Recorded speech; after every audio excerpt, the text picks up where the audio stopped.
Okay, we can be heard now. Hello. Hello. Oh, guess I should turn on some music in the background. I'm fully distracted by how hot we look. Yeah. Hello, everyone. My name is Immerse. I am joined here by Moray. It's me, Moray. He said I don't do collabs. That's fine. Yeah, I'm always on other people's collabs. Yeah. We're just here to talk. We're just here to have a good time. Yeah, it's like we just been we kept talking like yesterday, and almost had like all the conversation that we should have today. We had to stop each other multiple times. It was great. It was a good conversation. Good time. Yeah, definitely. You lived up to your promise of being able to talk about this for like hours on end. We were in that call for an hour. Oh, let's do a quick check. Oh, let's do a quick check of how to, how to set things up. It'll be quick. It'll just be that. Ends up having conversation about everything for an hour as we do it. It's only natural. D&D is too fun to talk about. Yes, it is. Let me find some music. What's the set list for today, DJ Emrys? I don't know. So I'm free to use Dragon beat to chill and study to. Is that a thing? I don't know. Could be. I am looking this up. Medieval beats to chill and study to. Aesthetic dragon lo-fi and lo-fi Dragon Ball songs to relax and study to. Like Dragon Ball Z? Yes. There's also fantasy lo-fi for study and chill. Oh, fantasy lo-fi. There's the Mighty Vibes from Critical Role. That's cool. Right, let's check out the fantasy lo-fi. That sounds cool. I think I've listened to this before. Yeah, you should use that. Perfect. All right.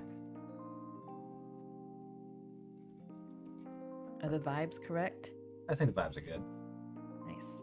All right. Just gotta make sure it's not too loud so that it doesn't drown out your voice. After, how does it sound?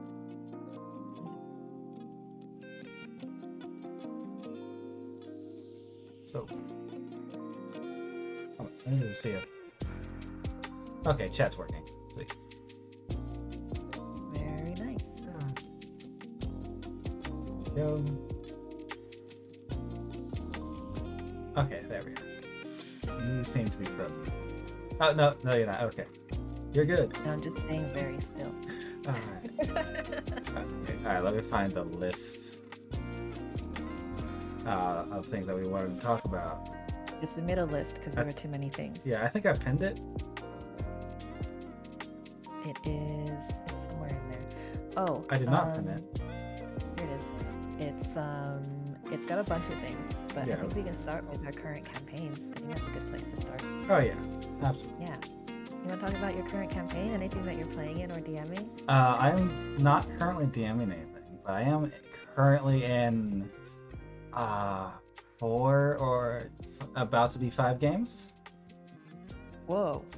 Yeah, I kind of fell down a rabbit hole. Yeah. How did you end up in so many? Just slowly over time. Both of us could be louder. Okay, here, let me just turn your voice up, Moray. My voice is tiny. Oh, all right, 200% on Discord. And then let me just get my mic closer to myself. Oh, that's why I actually have your voice lower because of desktop audio. There we go, that should be better. Make me big, Emrys. You are big. Make me powerful. I can only make a spider so powerful.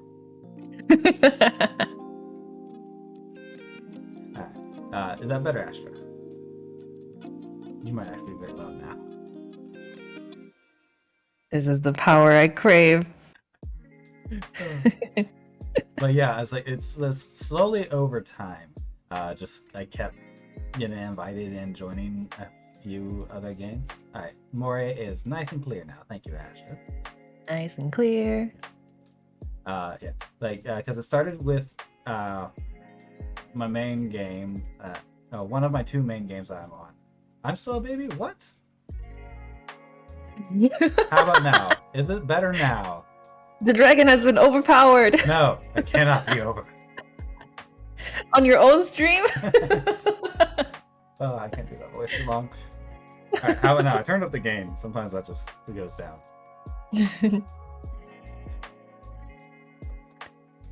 I'm just a baby. Just a little wormling. Oh my god, yeah, it's like I am a young dragon. Thank you. Very. I was just hatched. Hey, I hatched.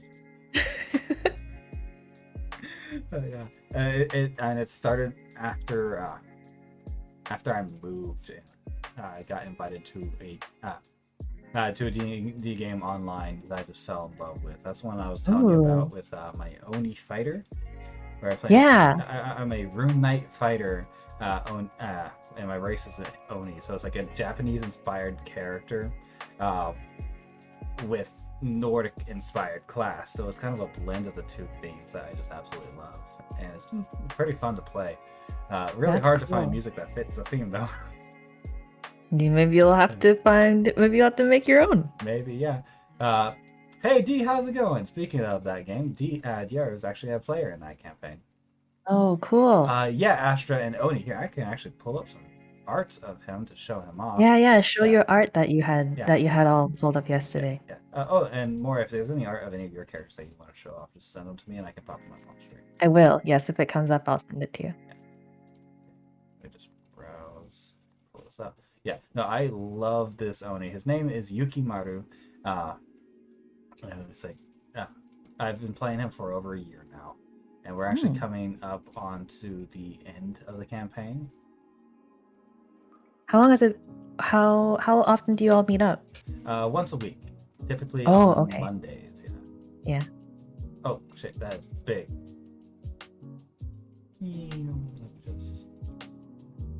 Well, I did that yesterday. Okay. Hey, Tess. Speaking of the devil, there's another member of the campaign with the Oni. Cool. Yeah, it's like mechanically we just reflavored Goliath. Oh, that's nice. That's a cool reflavoring. Yeah. So it's like it's just as tall as Goliath. And basically, so it's basically that's still that same like big type character. Yeah. And uses all the same stats. We just reflavor it to be this big red man with horns. I've got the art really on cool. stream of him, and I just absolutely love him so much. Yeah.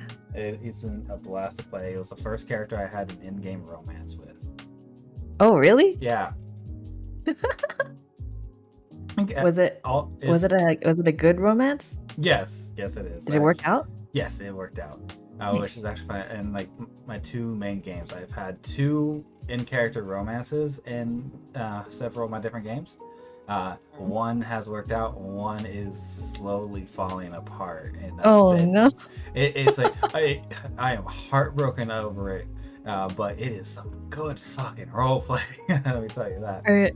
Are you role playing the like slow fallout of it all too? Yes, actually. Oh, and it's wow. coming to a head because that character's about to leave to go to the church because they just became a cleric. Yeah. And so I'll get on that later because that's a whole different campaign and a whole long story. Yeah.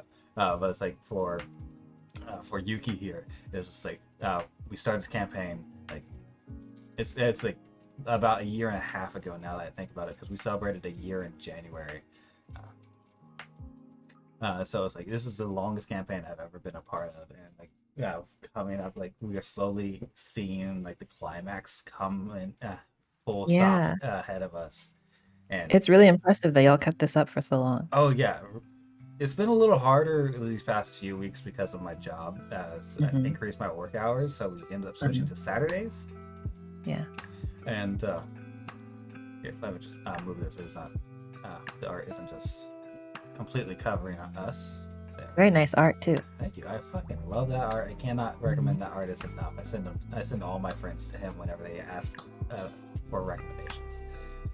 Yeah, and it's like it's been a fun ride. This is the campaign that made me realize I actually can enjoy a D&D game online, because I had one online game beforehand that I honestly didn't enjoy that much, and it ended up like falling apart, and we were just arguing the whole time, so I ended up having was to it leave. The group, or was it the fact that it was online? It was the group and the fact that it was online, because we were originally an IRL group that with quarantine making it impossible to meet up IRL, we switched to online, and we all had to learn the online gaming system like level 20 Yeah. together, but it just didn't quite work the same. So it's like I had some less than positive experiences that way, and so this was my first campaign after that, and I just fell in love with all the characters in the party, and it's like, and that's for the romance, like where it's like this was my first in-character romance where my character got with another one of the players, who's like this cute, adorable, like Victorian medic artificer. So she's like an alchemist artificer, but she's this cute little like doctor girl. Aww. Yeah, and like everyone in the party is basically paired up with someone. Two of the other players are paired up with each other, and the other two players are paired up with NPCs. That's so cute. Yeah, me and the other player for the artificer actually have worked on their child. Oh wow. Yeah. You really planned ahead. Yeah, no, it's like because like we were just discussing it, and during one session, they started, and like I had missed the session. I came back, and they all like I came back late, and they all said that they were taking bets on which pairing would have kids first, and everyone unanimously agreed it was mine. That's so funny. Yeah, so it's like we always like to come up with an idea like what would the kid look like, and it's like we threw a bunch of curveballs in there, and making the design was so much fun because while making it its own character, throwing in the nods to the parents with it. I was just about to ask, so it would be like a one Goliath parent, and then what's the other parent? Human, actually. So it's half Goliath, half human. Cool.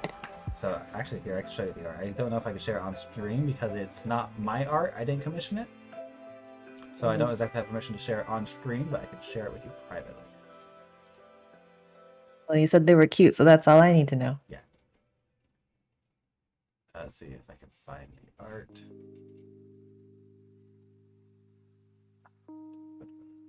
Did I not save it? I guess I don't have it saved to my PC. Give me 1 second. I love the idea of a half Goliath. Oh yeah, same. I actually played a half Goliath in a one-shot, because we did a one-shot for our 1-year anniversary, and I had this idea for this chaotically dumb evil character that just like isn't like evil to be evil, but it just doesn't really understand shit, and like the art I had for it just looked half Goliath, so I was like, okay, we're gonna be a half Goliath. What's your favorite part about playing a Goliath? Honestly, I really like the lore for them, because like they, in the world that we're in, they actually have a specific god that is unique to their race that honestly like no one actually knows, even like us the players don't know if that god is actually exists or if it's someone pretending to be a god. Ooh, pretender god. Yeah, so like that is something that I've been very excited about, and it's the god my character worships, and his entire like reasoning for going off and adventuring is because it's like is because of that god, because that god is like it's called the scorekeeper. Hey Ghost, how's it going, man? So it's like it scores you and gives you points based on the kills that you have. So my character went scary. It's like it's meant to be a bit more of a warmongering god, but it's like so that was my character's desire, was to go out and find things to kill. And Get the highest score possible. yeah, basically like He's this gamer god. yeah, the higher your score, the better you'll be looked after in the afterlife or something like that. And it's like, honestly, it's like after I made the character and made that, it's like halfway through the first session, like I realized, oh no, this is basically a kill stealer I'm making right now. It's like he's gonna be a killmonger and just try and like take everyone's kills to get pissed off if someone else steals his kill. Oh no. I need to fix that. And I literally just came up on the fly with this like sake cup ritual with the party, where it's like, hey, you drink this, we're brothers, or we're family now, and anything that you kill counts towards my points. Oh, that's smart. Yeah, so that you're not like competing with each other so much. Yeah, and that's become canon in the world now. Cool. because the DM actually liked it that much. Mhm. Well, that sounds much easier to play with than like everyone trying to steal kills from each other. Yeah, because like because I've heard like some like horror stories about people who are just kill hogs and like get really pissed when their Yeah. character can't kill. And my character's a tank too, so it's like he's not always the one dealing the final damage, but when he does, it's really fun. I really don't understand that style of play where you're just like, oh, I guess it's like sort of a selfish style of play where you're like, I have to be the one to land a finishing blow. I have to be the one to do this or that.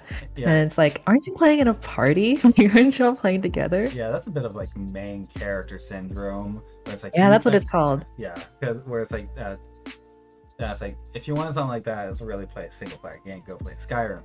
And they can't necessarily tell the difference between playing Skyrim and a single player game and playing a group game where the entire party is technically the main characters. Yeah, it's like it's about all of you at once and you're all supposed to help each other, you know? Can't just be about one person. Yeah, exactly. Yeah. And it's like if it is about one person, then everyone else feels left out. And so it's like Yeah. yeah. And so that's like as a DM, like you have to make sure that no one is more important than anyone else in a way. Yeah. Yeah, so I don't have experience with that firsthand, but I listened to this D&D show where they'll like answer people's questions about similar things. And then they sometimes get questions about like, oh, I'm a DM and one of my players' backstory is like walking all over the other players' backstories, basically. Oh no. Yeah, and then it's like what you said, it's like main character syndrome, and then they have to be like, you know, you can't make everyone else into NPCs in your story. That's not fair to them. Yeah, that's why it's like you can't have anyone like higher or lower on a totem pole. That's Yeah. where it's like honestly like there's always everyone's always like, oh, who's the leader of your party and whatnot. But it's like every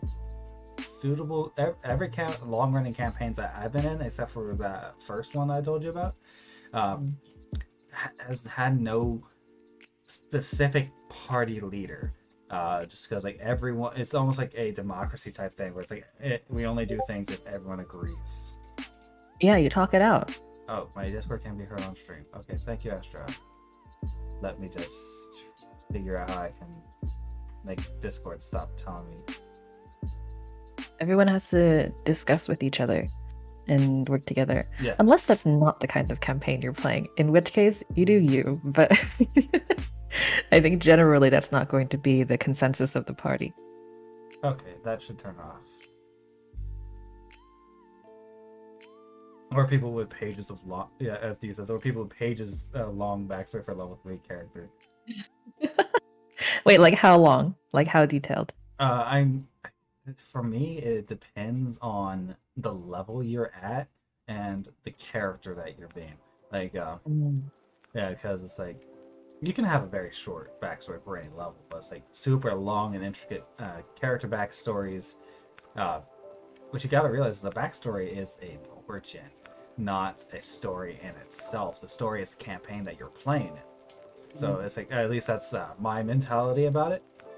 So it's like, you can't, it's like my recommendation is always don't have your character have all of his life experiences or their life experiences before the campaign even starts. So it's like so many people are like, my parents died killed by this boy.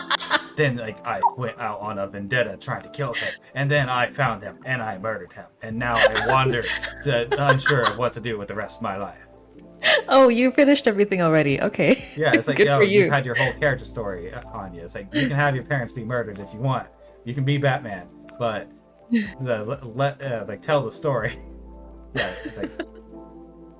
It also is kind of like in terms of the mechanics of the games, it's like if you have already so much I guess experience behind you, shouldn't you be like a higher level? Like I would be surprised if a level like let's say level 3 character came in and like you said like I already avenged my parents' killer and did this and that. Like, oh, okay, didn't you like level up from it? Or did you just are you still level 3 after doing all of that? Oh yeah, absolutely. Like, actually, like that very mentality is like influenced a part of my backstory, like Emerson's backstory. Because like I said, like Emerus's mom is like this demigod dragon, and while she got around, that was like 1,000 years prior to where we are in the timeline in our current campaign. So it's like when Emerus was born, it was like 1,000 years ago, and so I was just like, oh, he could be immortal. He's like he's half dragon. That's fine. And then like after a while, I was like, after 1,000 years, he wouldn't be level 30. Yeah. Like absolutely not. So Were you like sleeping for most of that time? yeah, or what? actually, like it's like he was an adventurer 1,000 years ago, stumbled into a trap and got frozen in time, and he Captain America himself. And you just stayed there, no experience gained. Yeah, none at all. And he's just like woke up like Captain America, and comes forward and it's like a brand new world. That makes more sense, first of all, and it's like nice and humbling, you know. Not everyone can start out with their entire backstory already like figured out and written. Sometimes you get frozen for thousands of years and you just have to start with what you have. Yeah, so like whenever I write a backstory, I just like to write why my character, why is my character going out on an adventure in the first place, and how did they get their class? Yeah, that's important. Yeah, so I try to leave some gaps. Yeah, it's like absolutely gaps that you fill in. Like Yukimaru, literally what I told you about him going out and adventuring for his god, that was literally all I wrote at the start of the campaign because I made him like the day before. I think it's better that way because then you can fill it in with like stuff from the campaign itself. Oh yeah, it's like makes it more fun to play. We've actually met his family, and he has like 9 brothers and sisters. Oh yeah, and then when you let like your DM or other people fill in like characters and stuff for you, that's fun too. Yeah. Like the current campaign that I'm in, my character's dad is a significant character. But all I said was that like I wanted him to have this kind of relationship with my character. I didn't really go into like what he was like or what he looked like or anything. And my DM like drew up this really nice image of him with like this really cool personality and like speaking style. And I was like, whoa, that's my dad. That's awesome. It was so much more interesting than just coming up with it myself, you know? Oh yeah, very much so. Or like when you just give like a general synopsis to your DM, and then they fill in the blanks, and you're like, wow, this is perfect. Yeah, it's more fun to work together on things like that. Yeah, it's definitely a lot more fun that way, and it's like really like working with your DM for the backstory, so it feels like as entwined into the world as possible. Can I just say, Dose said my backstory for my current character is he was born in a bucket. In the back of a wagon. What does that mean? What? What do you mean? That's so funny. What a humble origin. Okay? Is your character okay? Does he need a hug? Can we hug your character? Can I hug your character with all 8 of my legs? Oh god. I don't even have a tail, so I just hug you with 2 arms. Well, it's a very warm dragon hug. Yes, I am fired. Because he's a bugbear. Oh, that's cute. Oh, I want to try playing like one of those, I guess, less common PC types, like a bugbear or something. Yeah. My current character is a half-orc, which I guess is relatively normal. I've actually never played a half-orc, to be honest. Oh, yeah? Yeah. Cool. Yeah. Oh, so tell me more about your character. Oh yeah, so I'm only in one campaign right now, and we meet up we try to meet up once a month whenever we can, but everyone's schedule is so wild. But like whenever we meet up, we get a lot of stuff done, so it's nice. But yeah, it's this campaign where my character is the little brother to like the princess of the region that we're from. And the princess is another PC in our party, and we're on a journey to go to the crown rite, which is like this ritual / ceremony that the royal families from the continent attend. And so we're just like, we're heading there, but we're getting into trouble on the way. I think in our most recent campaign, this was a good moment. This was like a month ago, but I still remember it like it was yesterday. In our most recent campaign, we confronted like the captain of the guard of like the watch guard of the town that we were staying at, and he was like suspicious for a number of reasons, and the princess was trying to I guess, persuade him into telling us some things, but it wasn't working. So my character, who's a Circle of Stars druid with the telepathic feat, cast Detect Thoughts, and you know how Detect Thoughts you can get surface level thoughts, Yeah. but then you can choose to probe deeper and have them do like a Wisdom saving throw or something, Yeah, right? but if you do that, then they know. Yeah. So I chose to probe deeper, and then I made it through by the skin of my teeth. I think I think the character had like a +6 to wisdom or something, and immediately I was like, "Oh fuck, we messed with the wrong person." Oh yeah, those are always like the Um, worst timing. Like when you use like this very like specific ability, yeah, and they just so happen to have the best counter for it. yeah. Like we had no idea. I was just like, "Fuck it, let's do it." And then, I think I made he failed the save by like 1, and then, so I probed deeper into his mind while like the princess was like, like persuading slash intimidating him, and then our third party member, who is a Triton, was like doing like subtle reconnaissance on the room to see if there was like anything we could get for hints. And then what I ended up finding was like some sort of demonic presence at the back of his mind that like yeeted me out of his thoughts. And I was like, whoa, Oh wow, what just happened? that is like the best outcome too. I know. I was like, oh, let me just find out what this guy's thinking and feeling. And then suddenly there's like this, our DM turned on like this demon voice filter. It was like, get out. It's like, okay, I'm leaving. Yo, that's awesome. This is so fun. And it's like that one point margin, whenever that happens, that's always fun. Yeah, Yeah, uh, and I think we're gonna rob his office next. So that's awesome. Oh my god. Yeah. For me, like whenever I try to make character stories, it's like I normally just always kept them simple, just so that I could like build them up. But it's like uh, after playing like my simple backstory for like a year and a half, like literally my character has no secrets or anything. It's like I have been working on my next character. Like I said, since we're coming up on the end of the campaign, I've been working on my yeah. next character for like 6 months now. It's like I just got art of her, and I'm very excited to play her. Ooh. Like I honestly could keep playing the character that I currently am, but I just absolutely love the character story that I have written out. And it's like so many secrets. I'm excited for a reveal, and I can't say anything about it because members of that party are in chat right now. Gotta keep it a secret. Yeah. Got it. You didn't hear anything. She has no secrets. She's a perfectly innocent lady.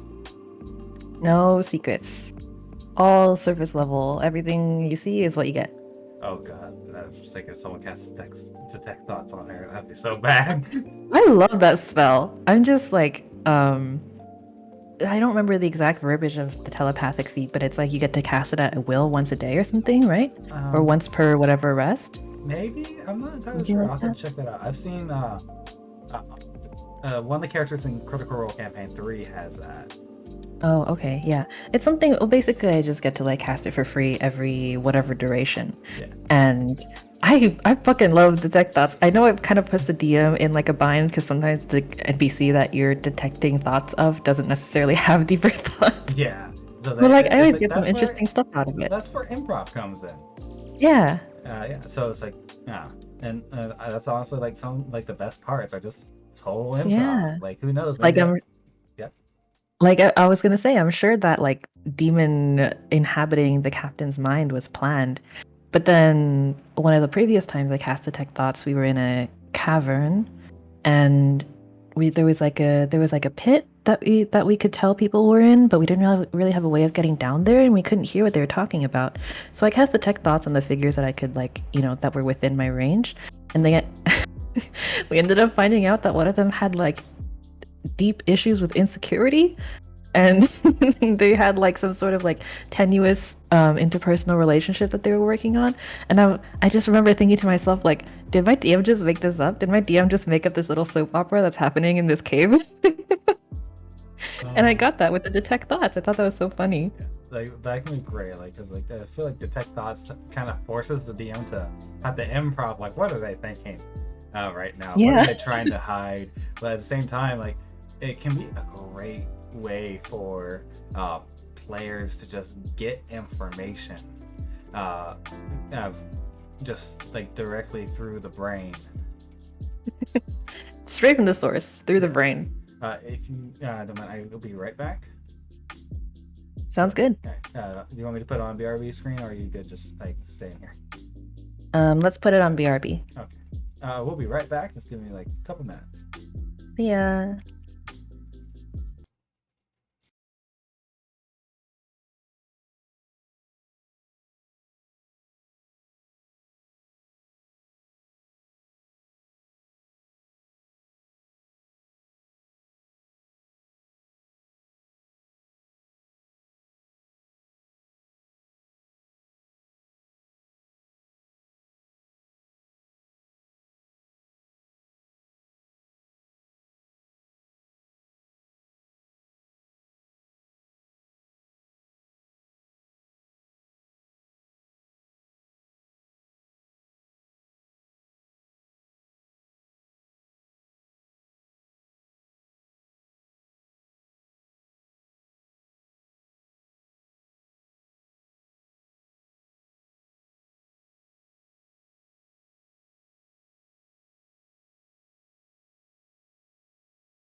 Okay, we're back.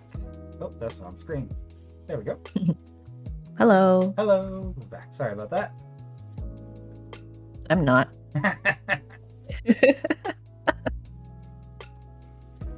Oh, now you're moving again. All right. So where were we? Where were we indeed? Let's see. Dosis. My DM learned their lesson when we played a Tomb of Annihilation, and he gave us puzzles to solve when, well, I'm gonna go get a pizza, so this is gonna be a bit. Came back an hour later with pizza, and they're still on it, and I'm like, it's just because I looked it up at pizza place moving on. Puzzles are hard. Yeah, and like, heck, and with like Tomb of Annihilation, there's a lot of like insta-kill things in that. Well, what is Tomb of Annihilation? I've heard of it before, but I haven't played it. Tomb of Annihilation is a pre-made campaign from Wizard of the Coast.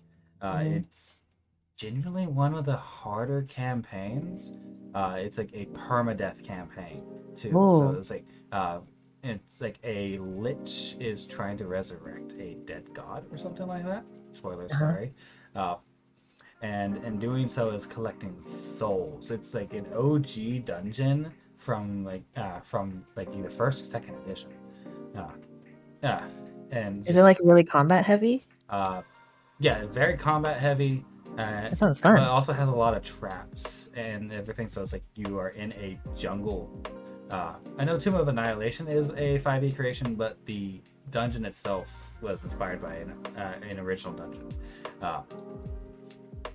At least that's what I've been told and led to believe. But it's like you're literally like in a jungle that's filled with dinosaurs and the undead, and a bunch of old tombs and ruins. And so it's like, if you die, it's like the souls from anyone that have died over the entire world are being like stolen, and so it's like causing like a death sickness. So if you've ever died and then been brought back to life, you're slowly going back to being dead.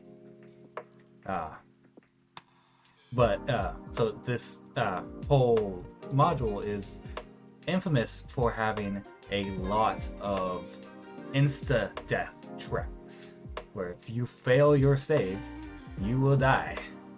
So if you have like a dump stat that fails you on a certain save, there's just like a chance that you'll die forever. Yes. And, well, just like in real life. Yes, exactly. And the thing is, because the souls are stolen, you cannot be brought back to life by magic. Oh, I kind of like that. Because normally there's like resurrection spells. Yeah, I kind of like that. Yeah, it definitely adds a much more danger element to an already dangerous area. So you can't just. I've definitely. Go ahead. Oh no, I was just gonna because you mentioned you can't be brought back by magic, right? Yeah. And then I was thinking about like the stakes of spells in D&D that just lets you like bring back a dead person. Like that takes away from some of the stakes sometimes, doesn't it? It can, yeah. It's like, yeah. It's like Cass said, no revolving door afterlife. It's like, so that can be like mitigated depending on your DM. What's no revolving door afterlife? As in, you can't just die and be brought back. Oh, I see. Okay. Yeah, actually, revolving door. Yeah, like that's kind of fixed a little bit by having like the resurrection spells cost a lot of gold and diamonds. Yeah.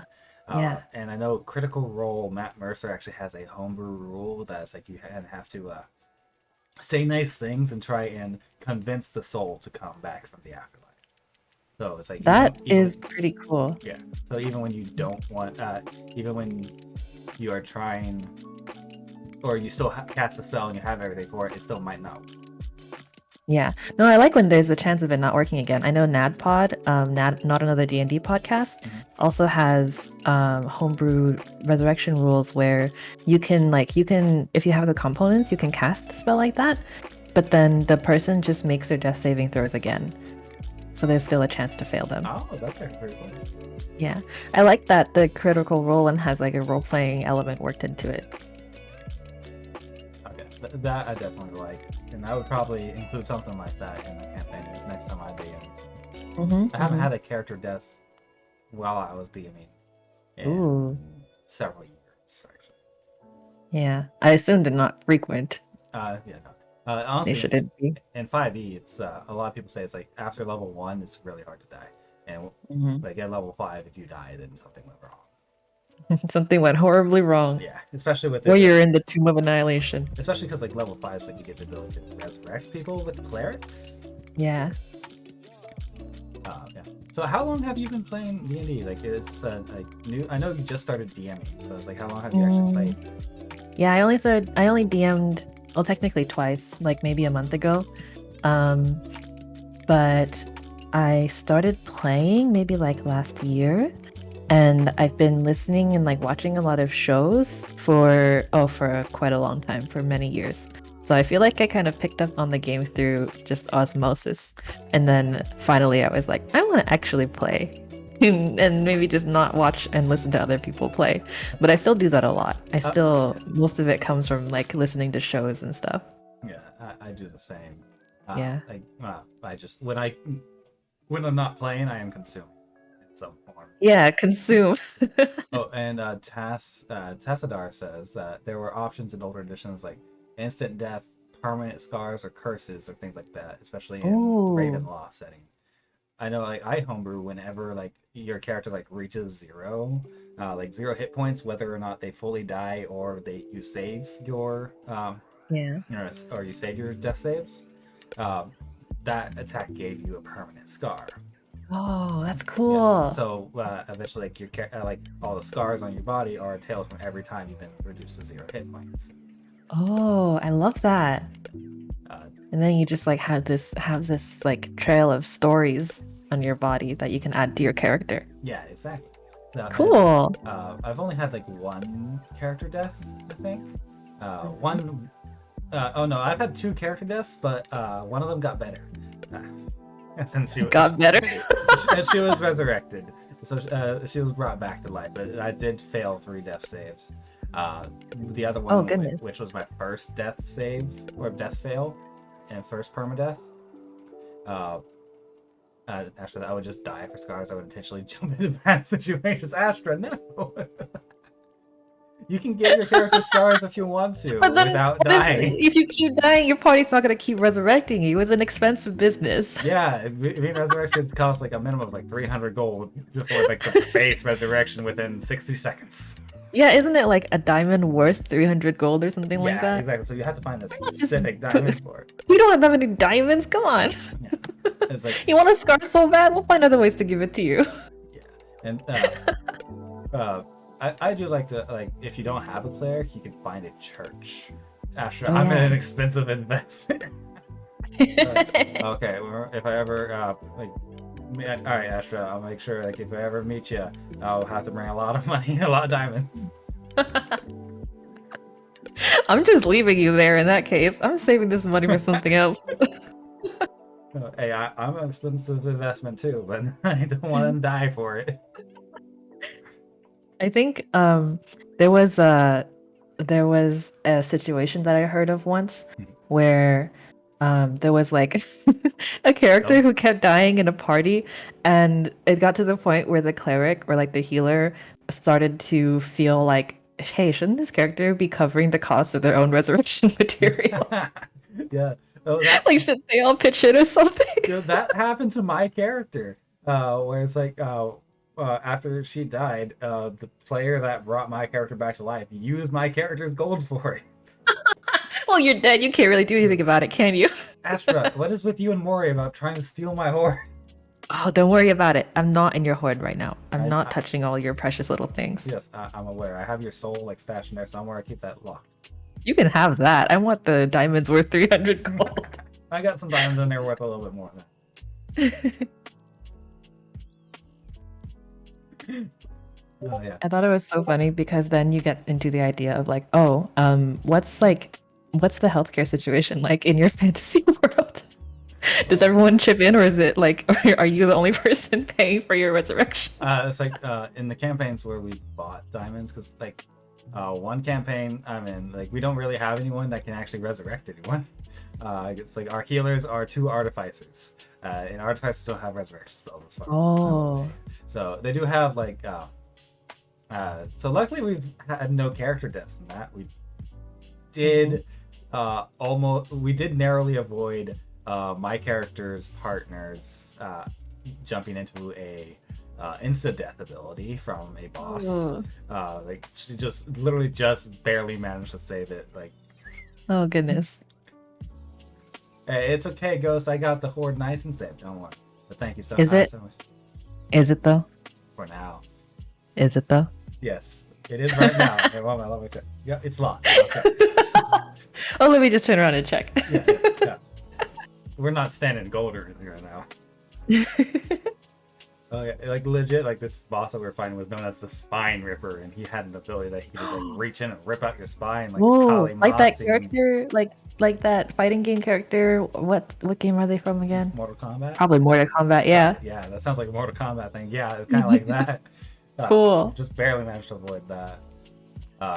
Yeah, it's like my other campaign. Yeah, we did buy like we would all chip in to buy the diamonds basically. That's nice. Yeah, it's like Socialized healthcare. yeah, private res insurance versus public res insurance. I have seen some jokes about like playing a cleric that charges money to heal, basically being That's what I was gonna say. yeah, being an insurance cleric basically. Insurance cleric, that's evil. It is. That would honestly be really funny. Actually, just That would be funny, damn. I just- It's like you like go into like dangerous dungeons knowing that people are gonna die there, and then you bring them back and you're like, hey, I just saved your life. You owe me so much money right now. yeah, and like honestly, it's always like in like anime and like movies and whatnot. There's always a trope where like someone saves your life and then you just hoard that over them until like they save yours. And so Yeah. so it's like there could always be like character driven like interactions through legitimately saving someone's life, and then Yeah. like you can hoard that over them or you just forget about it. I have a character that would hoard it over you. That's cruel. Genuinely cruel. Yeah. Oh yeah, Revivify probably could not have fixed a spine be ripped out. It does not replace Yeah, missing isn't it like limbs. body parts? Yeah, missing limbs, that was it. Yeah, there are higher level resurrection spells that do regrow missing body parts and appendages. So it's like there's like a hierarchy of resurrection, like bringing people back spells, right? Revivify is the lowest, is that correct? Yes, it only works within the first minute of them being dead. Oh, So yeah. it's basically like immediate treatment. After that is Like a resurrection. defibrillator. Yeah, it's basically different. After that is reincarnation, which can be done in like 10 minutes, I think, or something like that. I'll have to look it up. But in exchange for it being a cheaper option that gives you a little bit more leeway, it yeah. reincarnates them into a new body. Yeah, that's cool. So that can be kind of fun because like you could like die, is come back fun. in a new body. That actually just happened to someone in our campaign. Actually, it happened to an NPC. So one of the artificers created these wild magic bullets when 10 minutes would be 100 turns. Yeah, about so. So it's like it basically something to do outside of combat if you miss that 60-second mark. And basically and if you have absolutely no other option. You basically have to be like right after combat. Yes, it's like if combat lasted 10 turns. It's a long combat. Yeah, I've never had a combat last 10 turns, but 10 turns is technically a minute.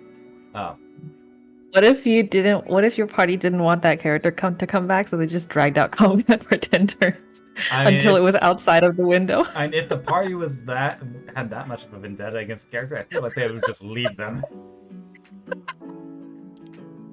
It's a strat. Oh yeah, but it's like we actually had like the first use of the resurrection I've ever seen, or reincarnation I've ever seen in any game I've been in, was with a wild magic bullet. So an artificer shot this like monster that we were fighting, and we rolled on the wild magic table. And it was reincarnation. So if that monster died in the next 10 minutes, it would be reincarnated. And of course, we killed it faster than 10 minutes.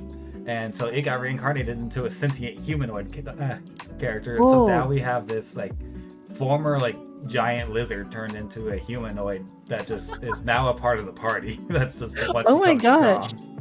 That's so cool. Yeah, it was like once it happened, we're like, oh my god, and it's like, uh, it's really freaking hilarious, and like the Yeah. DM was just flabbergasted because he's like, I can't believe this just happened.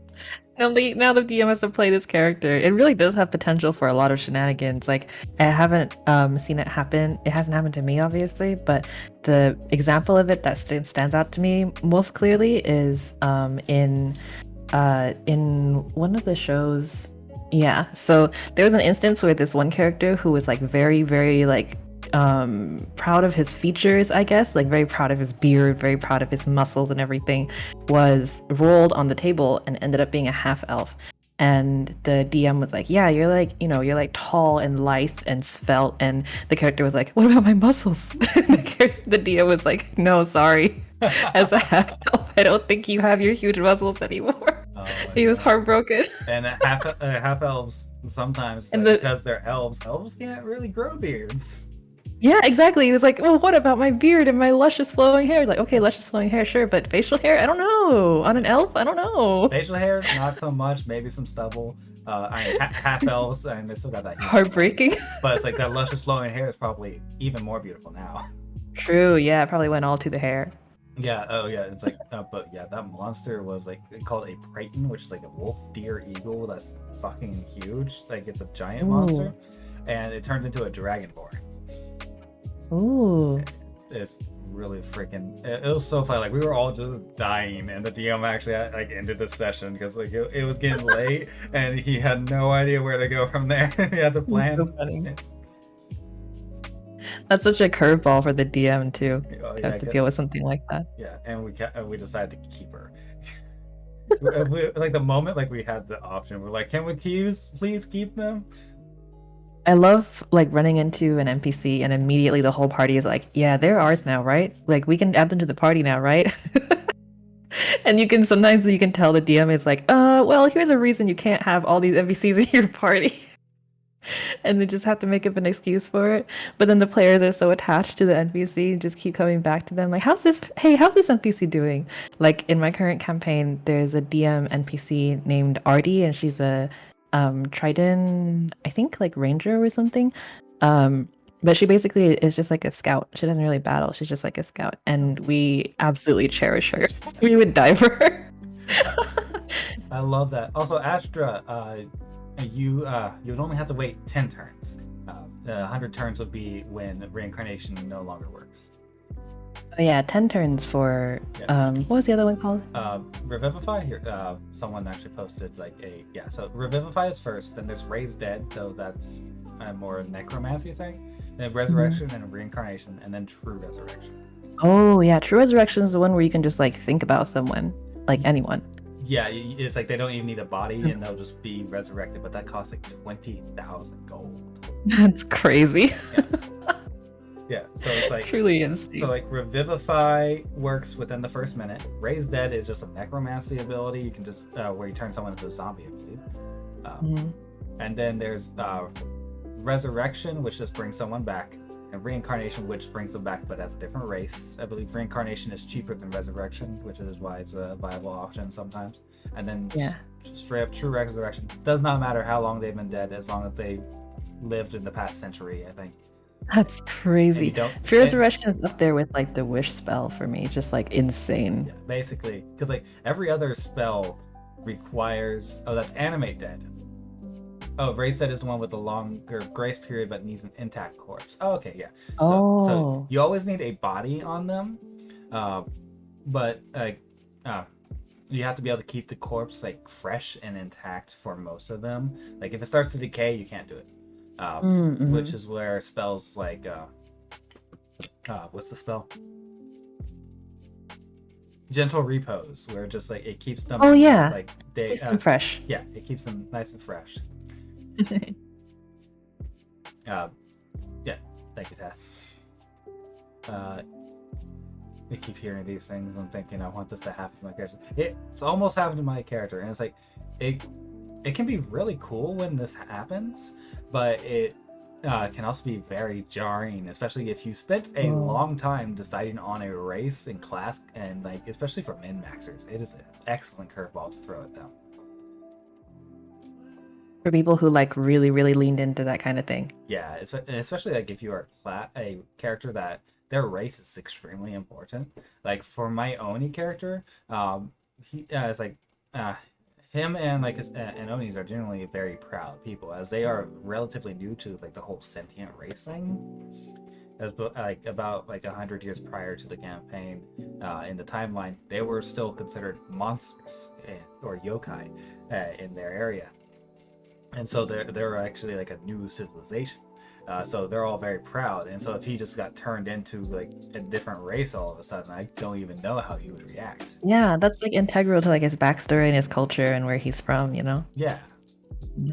And then suddenly he, you know, he rolls bad in a combat and he comes back as like what would be the what would be the most like cognitive dissonance? What would cause the most cognitive dissonance for you to come back as? Yeah, that's I think I feel like it'd be weird to just be like it'd be weird. It would probably be something like plentiful, right? Like a halfling or something. oh yeah, I was about to say like a gnome, or like especially considering how like my character is very proud of his height. It's like like because he's always been the tallest one in the group. Then we had a new player join that was the exact same height, and they're both like 8 feet tall. And literally like one of the rune knight, like the level 10 rune knight ability or level 11 one, just gives you a few more inches in height. What, really? Yeah, it's like you roll like a d6 and you gain that many inches in height. Oh my god, what? You just like put on some platform boots? Basically, because it's like rune knights use giant's magic.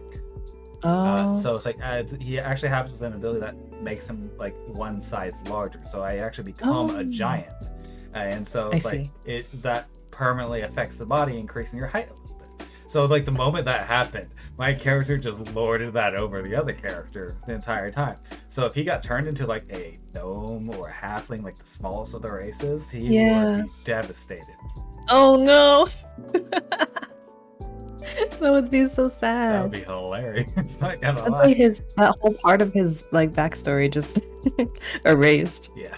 Or like that's like half his personality was just how tall he is. That's like the moment. The moment we got that new player, that was also a fighter, also a large race, the same height as him. It's like he's like, "You're my rival now. You don't have a choice." Especially because you were the exact same height? That's even better. Yeah. Like we were both basically like exactly 8 feet tall, and like as Taz said, is like my character Yukimaru was very competitive to Vaughn, the other player. And their character just could not give a shit about it. So it's like my character keeps throwing all these like competitions and trying to prove he's better, and then the other character is just like whatever. That's such a fun dynamic. Yeah, it's been very fun. Yeah, that's great.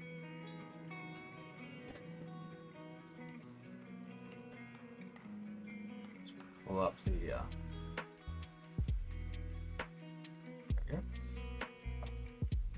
So are there any like characters that you want that you're like looking forward to playing? Oh, I've only played 2 characters so far.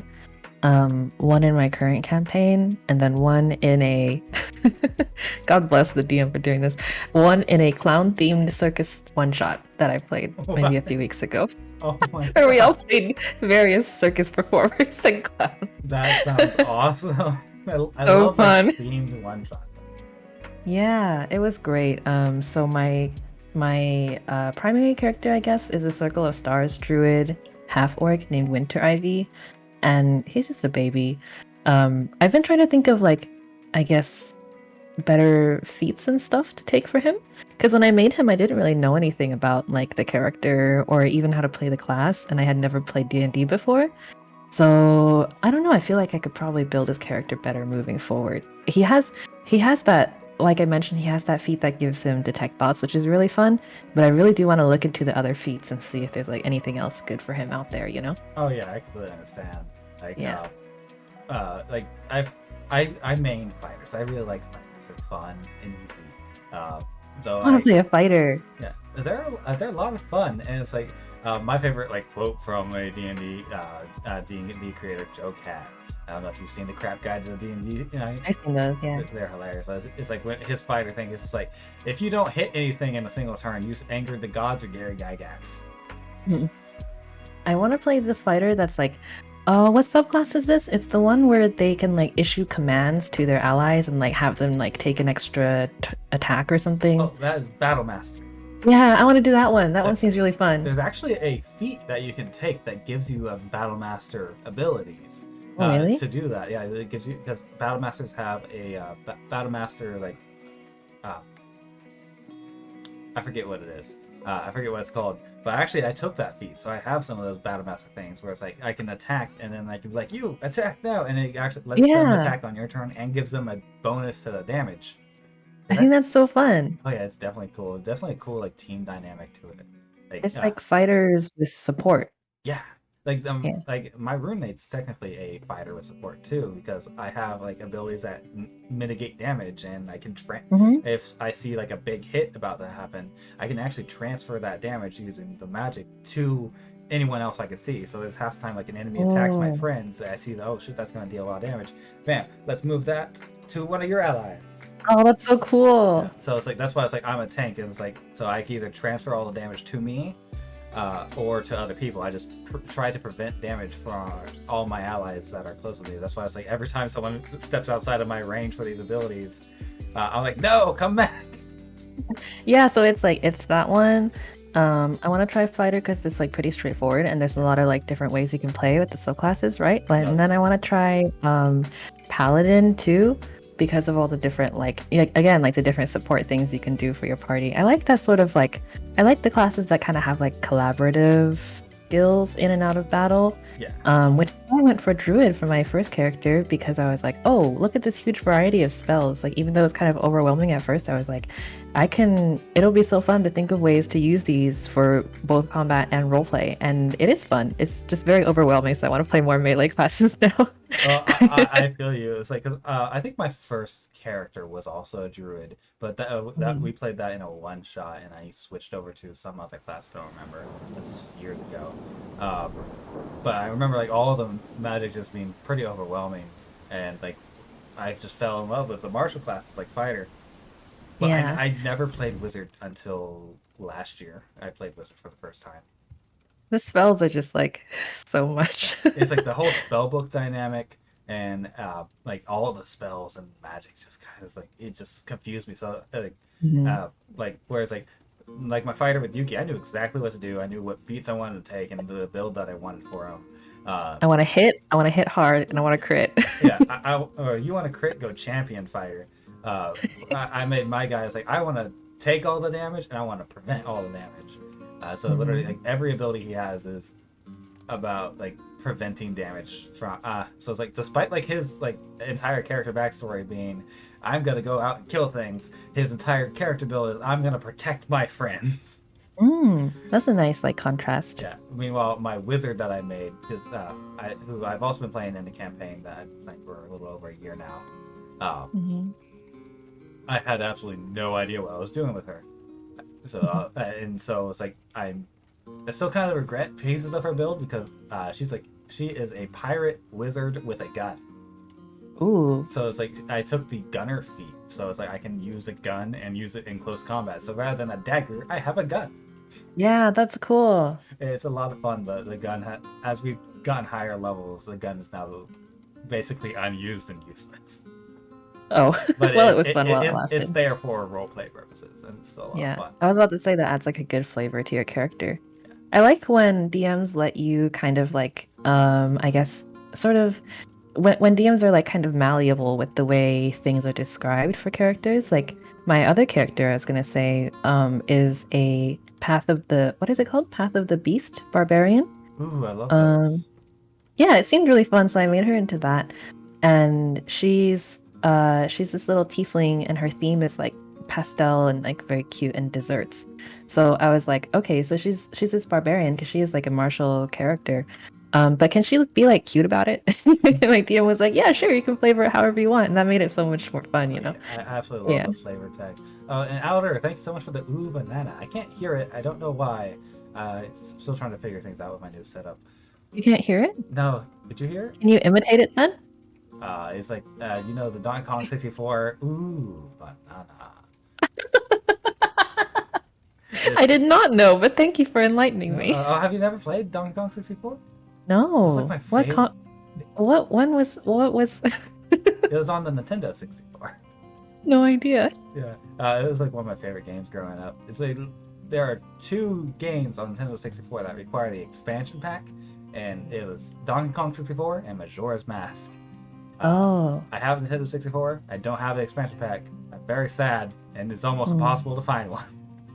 Oh, yeah, it's like, older games are hard to find. My first console, or my first anything that I ever played games on, I guess besides my parents' old PC, was Game Boy Advance SP. So anything before that, I do not have any experience with. My first was the was the Nintendo 64, and the Game Boy Advanced with a Game Boy Color game, and I just love that. Hello there, Night Fox. Hello. Yeah, so it's like, I'll have to send you a clip because it's a really funny noise. But it's like every time I see a banana in any game or real life, it just plays in the back of my mind rent free. It just lives in my head rent free for 20 plus years now. That banana is taking up so much of your brain real estate. Oh, absolutely. It's like I only have so much RAM in my brain, and that takes up a lot of it. I cast Detect Thoughts on Emrys and Surface Thoughts, banana. Banana. It's like I should be a monkey VTuber. It's like banana. Banana is yellow. Yellow is gold. Banana gold. That's why it's so precious to you, huh? And that's why I was playing. I did a similar thing with Wii in Minecraft. I can't wait to break into your horde finally, and it's just all bananas in there. Just all bananas. That's like legit the story of Donkey Kong 64 is someone steals his banana horde. So are you sure you're not secretly a Donkey Kong VTuber? I should play Donkey. If I can, I would play that on stream. That'll be my Halloween avatar, just me in a Donkey Kong costume. Oh my gosh. Please do this. Please make this happen. Oh my god. I need to do that now. Yeah, write this down. I need you to know. Let's get them right now. I need you to know that the Not Another D&D podcast did 2 one-shot episodes, I think holiday special one-shot episodes, where they played a Donkey Kong Island themed one-shot. Where awesome. The characters went to an island, and they had this whole adventure with a bunch of, I don't know anything about Donkey Kong. The only things I know are from this show. They had an adventure with all the donkeys, and their names were Funky Kong. Yeah. And yeah, they had cool names like Funky Kong. Yeah, no, Funky Kong's an actual character. And they had those little lizards. What are the lizards called? Yeah, they had it was the Donkey Kong side versus the lizard side. I don't remember what the lizards were called because I don't know anything about the game, but it was so fucking funny even without context. Oh my god, that sounds amazing. Actually, similar to I want to run a D&D game in the Legends of Zelda style D&D game. Yeah, that would be fun. Night Fox is a friend of mine. I was like, Night Fox will remind me. Please do. Yes, please do. Make sure it happens. Yeah, King K. Rool. I don't remember what those are exactly. Oh, King K. Rool. Yeah, that was the other guy. Yeah. That's the main antagonist. They ended up there was this whole thing with somebody stole the crystal coconut or something, and then now we can't have the island celebration is ruined, and now you have to go find these. It was a whole adventure, and it was Donkey Kong themed. That sounds amazing. Oh my god, I need to watch that. Can you send me the link for that? Yeah, of course. I'll send you both. There's multiple. Please do. So fucking funny. And it was just the normal ass campaign characters, these D&D characters, and suddenly everyone they're dealing with is a gorilla or a monkey or a little lizard. That sounds like Donkey Kong basically. Yeah. Think about the Mario Odyssey. Where it's Mario just looks like Mario, then he ends up in a city of completely normal people. That's so funny. I love that. They're just okay with it. Yeah, and it's like everyone just accepts. Oh, this is just a tiny plumber. Hello, tiny plumber man. Hello, Tiny Floor Man. Thank you for your hard work. Oh, We don't value blue collar jobs enough. no, we don't. Since someone in one of those types of jobs right now. You're working hard. Yeah, working hard or hardly working. So, Working hard, definitely. yeah, so you definitely wanted to play like a fighter for like your next character. Yeah, I want to try fighter. I want to, I want to build out my druid better, my Circle of Stars druid.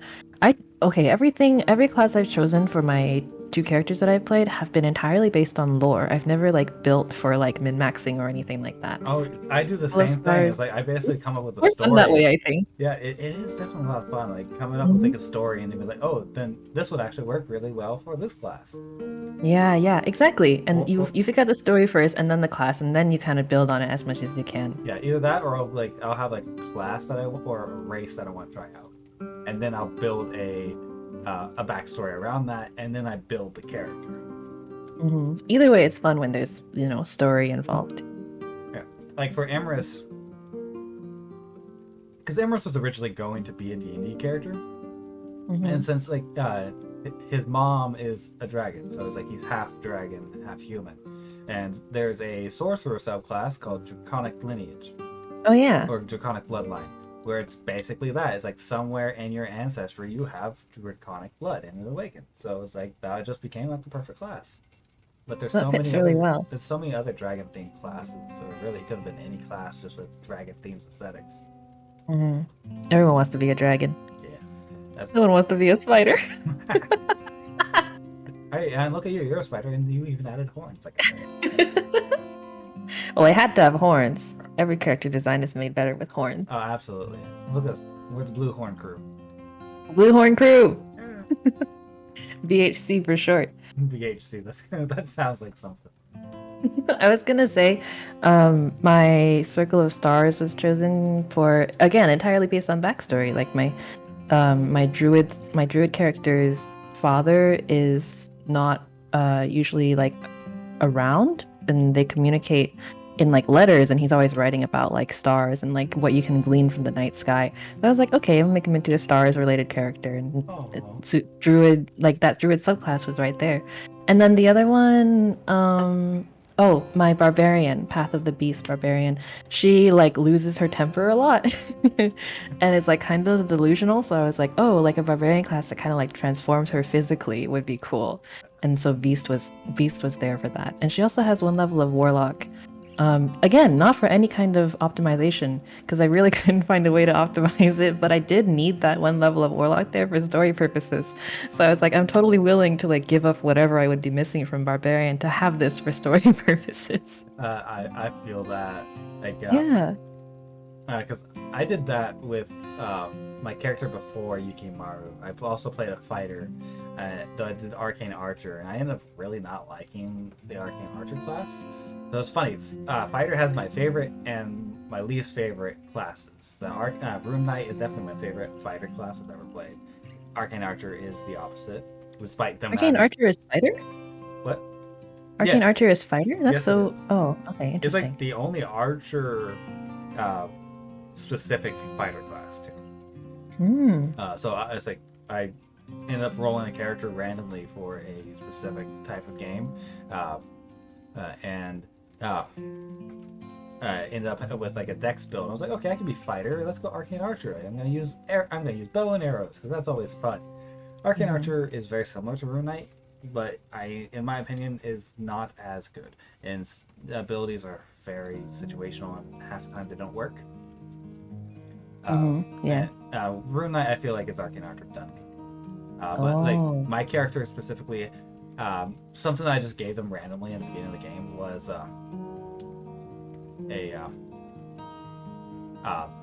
they're kleptomaniac. They just constantly steal from the party and everyone around them. So Oh gosh. if you think Emrys has a hoard, she legit had a hoard of stolen things, and she kept I literally kept notes on what all I took and from who.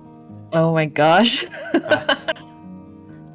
Oh no, you Not just a kleptomaniac, but a very organized one at that. Yes, exactly. So it's like, and so she would steal gold from the party, and they're like, "Oh no, where's my gold?" But her like sleight of hand was too high for anyone to notice that she took it, Ooh. and she would just over time, because it's like I would say that she took it, she didn't steal it, she would give it back eventually. So she would one take your gold. Borrowed it. Yeah, she just borrowed it. She would take your gold and then just slip it back to you somehow. Whether that was just like sneaking it back into your pocket like a few days later, or like when you realize, oh no, I have no gold. How am I gonna pay for this? And, oh, here, you can borrow some of this money, and just pulls out of the money that she took from you. That's such a flex. Just like I'm stealing this not because I necessarily like wanted to steal it, but just to show you that I can. Absolutely. And so I eventually took levels in Rogue, and I got enough levels to get the Thief subclass. And Ah, Rogue gets expertise, which like doubles your proficiency bonus for like one or yeah. two proficiencies. And my DM was like, "Did you take expertise in sleight of hand?" I was like, "Yes." And everyone in the party was like, "I hate you." It was necessary. It was great. The DM ended up giving me a magic item that made it even easier to steal shit with. Oh wow. It was They great. enabled you. That had absolutely no combat use whatsoever. It's like I made a utility character, but it was amazing. And other That sounds like times, so much fun. what? It sounds like so much fun. Just like just stealing because you can. Oh yeah, it was. I've ended up using that character in a one shot fairly recently. Just as a return to that character in that build. Mhm. And I restatted her, and she became worse. And I literally, like, over the course of one shot, stole something from everyone in the party. At least one thing. It was great. And I even stole the bard's instrument, which is what ended up getting me Oh caught. my gosh. Which it was funny because like we were mid combat during when I stole it. And like as I stole it, the DM like next turn, because I would send like what I wanted to steal to the DM privately, and the next turn, the bard, the DM asked bard, "Hey, your spellcasting focus isn't your instrument, right?" Because that's the thing for bards is they cast spells through their instruments, and I Oh forgot. no. I was about to say like, hey, they need that. Yeah. Luckily, they had a different spellcasting focus, so they could still steal. But then the player knew that I took Mm, from them, and they're like, "They took my fucking instrument," yeah. and they played it out very well at the end of the campaign. They're like, "Oh, here," when we were celebrating it, and they're like, "Okay, here, let me play you a song," and they go to pull out their instrument, like, "Oh no, it's gone," and then they did something I didn't expect.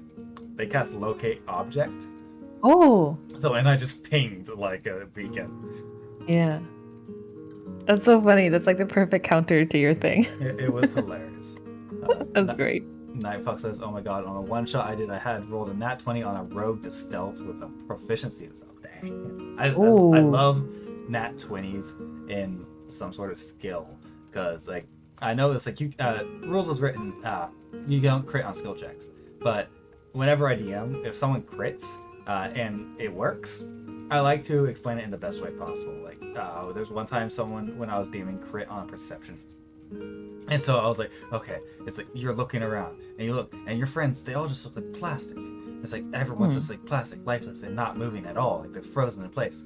You look up and you see these giants standing around and just looking over you and talking. It's basically just made it so that the character became aware they're on a table and they're just a plastic mob. Oh. And then it just Oh, all that's what it was. yeah, and then it all just came back down. Oh my goodness. That would be so scary. Oh yeah, Just to realize. yeah. It's like I they didn't saw through the fourth wall. I didn't know that it was technically like no crits on ability checks because I just feel like if you get a 20 and you don't get a crit when you get a 20, that's like so sad. It is, yeah. It's Yeah, really it's just disappointing. generally if you get a crit, I allow it. Yeah. Within reason. If it's something that absolutely can't happen, like because a lot of people will be like, "I'm gonna throw this rock to the moon," and rolls a nat 20, and like, it rolled a nat 20, it works. Hmm. Generally, a nat 20 will always be enough to Yeah. however, throwing a rock to the moon, no fucking way. So it's like unless like the DC is so freaking high, or it's like I literally just do not want to give it to you, I will give it to someone for a nat 20. Yeah.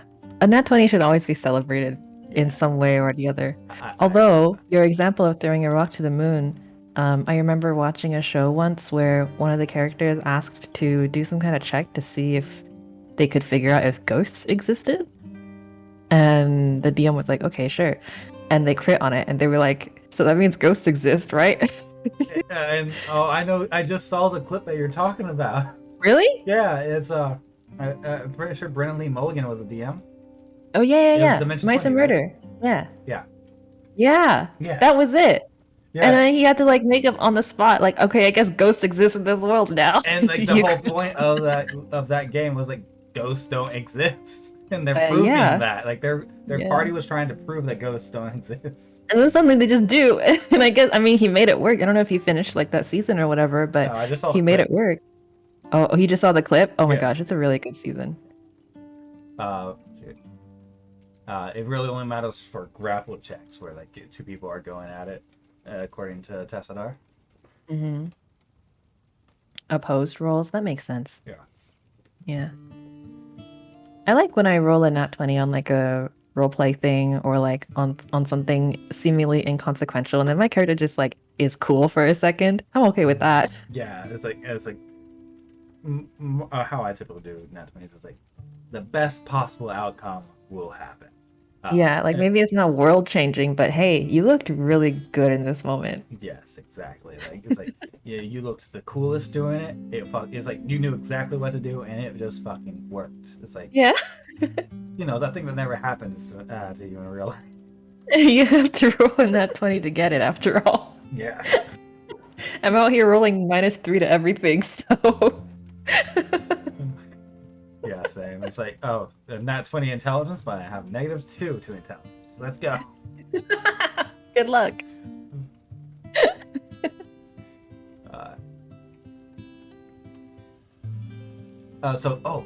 Something I need to know. How did you accidentally DM? Oh. You started telling me yesterday, but it's like I Yeah. stopped because like I need to know. Yeah, I did start telling you yesterday, huh? Yeah. So, as you know, I have been trying to learn how to DM, and I was able to practice in a one shot with some of my friends about a month ago, and it was really fun. I was like, okay, let me try doing this. Let me try doing this some more. And so, I guess part of it was because I was in like a DMing mindset. Like I had been working on my next one shot earlier in the day. So I was thinking about that kind of thing, first of all. But it was not a situation in which like D&D was pertinent. It was not even the topic of conversation. My friend and I earlier this week were talking about some stuff, and we were just talking about a bunch of nonsense. And then at some point he said something about like convincing someone to do something, like we were just joking around. And then I said, okay, roll persuasion. And so he rolled it, and then from there we just went on it was just me and him. It was just a 2-person affair. Hey, From there, some good games out. yeah, from there, he rolled it and whatever. I was like, okay, well, if you roll that, I guess this is what happened. And then he assumed the role of a character, and I assumed the role of a DM, and that was the rest of our conversation. That's awesome. Oh my god. It went on for like an hour and a half, and we essentially got through an entire like challenge for his character, which was to acquire ingredients and like win a small cooking competition. Which was not even what we were really talking about prior to that. It's just where the improv led us, and it was really fun. But that's what I mean by my I accidentally DM'd the other day. Okay, that makes sense because like you just said, oh, I accidentally DM'd. I was like, what? How do you? It was an accident. Because I always I stress over my DMing. Yeah. Because it's like I'll like read everything I can that I have written, or if I'm doing a pre-built thing. Lots of notes, yeah. Yeah, I spend forever like pouring over that, and so I was like, there's so much prep I put into it, and then you said you just accidentally did it. I'm like, how? It was very impromptu. It was fun though. It's like no pressure, just having fun. No character sheets and no notes, no nothing. Just rolling. I was like making up NPC names as we were talking. It was fun. It's fun to do that when I think I would be okay doing that in small groups. Oh yeah, absolutely. I can see that. Yeah. Like with people I already know, where it's again low pressure. Yeah. For me, it's like I would need to write something out beforehand, but I could like when in the groove I can improv like some scenes, but sometimes it doesn't go so well. My worst experience with my own DMing was a completely improv scene that wasn't supposed to be there, but they ended up finding an area they weren't supposed to find because I literally just like described a building. Um, Mhm. uh, I described the building and I nonchalantly said there was like a door in the back because I was like, okay, there's probably like a back exit, and then like it's like Uh-oh. they spent more time on that door than I wanted them to, and I was Yeah. like, I didn't plan anything behind that door, fuck. And so I was like, okay, let's just make this like zombie encounter back there. It was like, it'll be done, it'll be quick. And I was like, oh, I can like make a bit of story with the zombies, and because I was like, oh, there's a family that lived here, maybe the family turned into zombies, and accidentally stepped on a trigger for a friend of mine without realizing it, and Oh. I didn't realize it till like because and they had asked me to like stop uh, mentioning stop mentioning it. I tried to like backtrack away from it, but then I accidentally mentioned something about it later on, and they just straight up left the game. Uh, and it's like and this was like the first time I was ever playing with them, and so it was a big deal. And it's like I spent a while like trying to apologize, and it was like I haven't DM'd since. I DM'd a little bit after that because like we were finishing that campaign, but I haven't DM'd for them since. But we've kind of made up in a way.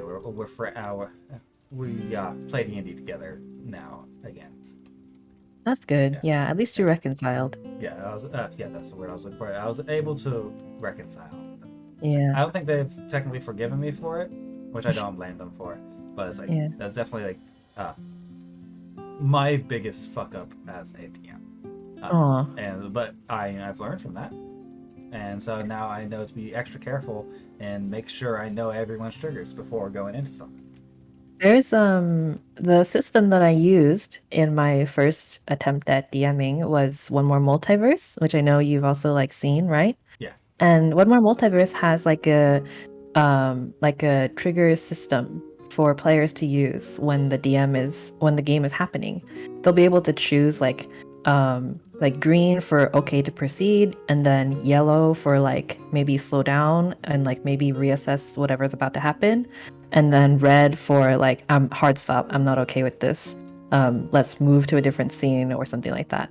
And then if you press it, it'll like send a message to the DM anonymously, like someone's okay with this, someone wants to be slow down, or someone wants to stop entirely. Yeah. And then so the DM can like privately like navigate that. I think that's really cool. I think that's a nice little like actually, feature. I discovered that Roll20 has a similar option. I didn't know how to use it at the time, but there are like cards, I guess, like green, yellow, and red for for that same thing in the Roll20 system. I'm probably gonna implement that next time I DM. Mm-hmm. Yeah. Yeah, it's nice to have a little safety net like that in place. Yeah, definitely should. Yeah, but it's like whenever it comes to just like DMing, and it's like if you ever fuck up, you just gotta learn from it. So there's only so much you can do. Lesson learned. Yeah, it's like I learned that. I learned the hard lesson that day. Mm-hmm. I still feel like shit about it, but I mean, all my friends told me to just get over it by now. So You can only just do better next time. yeah, exactly. So I'll just work to not do it again.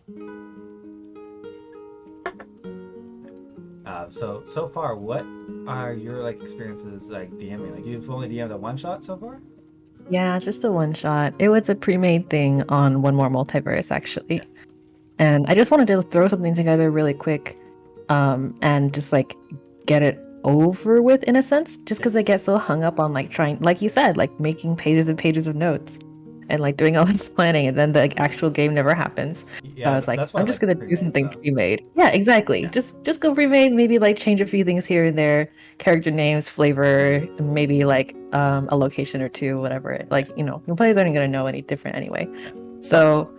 So that was fun. That went well. And then I'm trying to plan another one now, which I've titled Crit in the Pit, because it's gonna be like a tournament style combat heavy thing. I want to do more combat. I think that would be fun. I like combat. It's a lot of fun. Yeah. It's like roleplay can be a lot of fun, but it's like combat is just like I want to practice building like encounters. Yeah. And like making monsters and NPCs and stuff. That'd be fun. Yeah. Yeah, like speaking of making monsters. Speaking of making monsters, Spider dragon. Shall we build? Shall we build a monster? I don't know how, so we've had to be learning on the fly, dude. Okay. Why don't we like start with the pre-existing stat block and see what we can change? Okay, let's see here. Let's just look up spider dragon. It's gonna horrify me and place. Oh my god, that's the thing. No, just how about this? You can look up. There's got to be like pre-existing dragon enemies in NPC in D&D, right? Oh, absolutely, there's. Yeah. So let's choose one that like seems like it could be flavored, spider flavored, and then add some things to it, like new attacks or like new abilities that would make it suitably spidery. We don't have to look at pictures. Up spider dragon in like Google Images, and one of the first. Why did you do that to yourself? I'm laughing and I'm horrified at the same time because one is just a dragon in a Spider-Man costume. Oh my gosh. And then others are absolutely horrifying. I will not be sleeping tonight. Actually, do you want to like share your screen so we can see the horrors that you're seeing? Yes. Maybe. Yeah, let me just. Oh, aha. Hey, Mel. Mel's Hi, Mel. Hello, Melodia. Hi, Mel. We were just talking about you earlier in your Fire Emblem streams and how it convinced me to start playing Three Houses again. Window caption. Mel's a real influencer. She is, yes. Hey, Mel. I'm glad you stopped by. We're about to build a. Well, I guess it would be an enemy in this case, right? Yeah, this would be a monster. Yeah, we're about to build a monster. Make a monster. Welcome to Emrys and Moray's Make a Monster. This is our horrifying business competition answer to Build-A-Bear. You remember the Build a Bitch song? This is Build a Monster. Welcome to Build a Bitch. Because everyone's going to see it and call you a bitch for making it. You're gonna put it in your game and they're gonna be like, oh, you son of a bitch. It's like, how dare you? I think so. Dragons have different elements, right? Yes, it's like it's like. Is there a poison one? There is, yes, like black dragons and I believe copper dragons are poison. Go to D&D Beyond. I think we should base it on a poison one. Oh, absolutely. Yeah. Let me just. My ideas were either like a poison dragon, or I don't know if this exists, but like a dragon that can like grapple you with all its legs. Oh, I hate that. I hate that so much. Green dragon. Welcome to Make a Monster. All right. Here, let's see if I can share my screen now.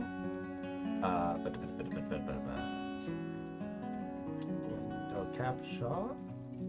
Hey, it worked. Alright, oh god. It's over everything. Black dragons are acid. Oh, okay, I thought black dragons were poison. Green dragons are poison, according to Tess. Thank you, Tess. Nightfox says they're playing a dragon kitsune in D&D. Yes, they are. I'm actually, like, the fourth campaign I'm currently in is with Nightfox, and they're a dragon kitsune, and I am a bunny girl. Oh, cute. That's why. There's like a combo dragon kitsune. So we could definitely make a combo dragon spider. Also, what's the difference between poison and acid? Just the damage typing. If something is resistant to poison but not resistant to acid, stuff like that. Really? Yeah. Should we do poison or should we do acid? Depends on the dragon, yes. Cause it's spiders, and spiders are more poison than acid. Because like acid is like, yeah. Acid is like a burning thing, and poison is straight up like poison. I see. I feel like that's the worst way to explain that. Personally, maybe black dragon with acid would be cooler then because it matches the color of a spider better. Well, it's like we could theme it however we want.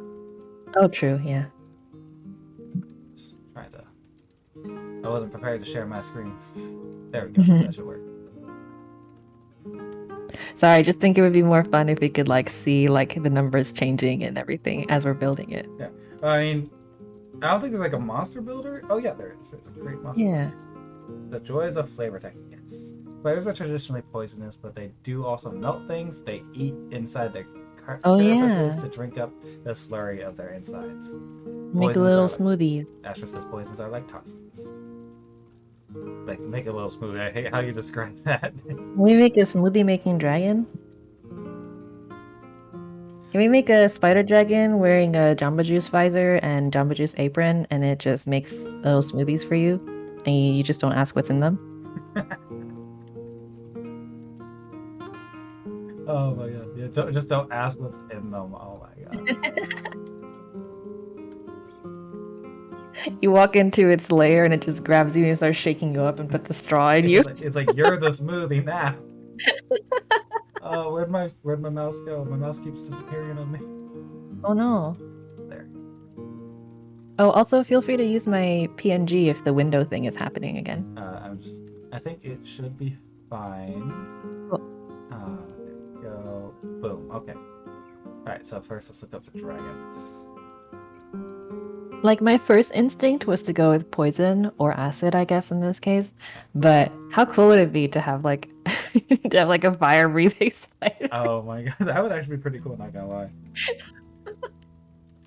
A spider dragon who owns a smoothie shop, their name is Todd. Task approves the mental image. Todd is employee of the month. Oh my god. Todd is the junior manager, assistant manager of the local Jamba Juice. Todd just got promoted and he's really, really proud of that fact.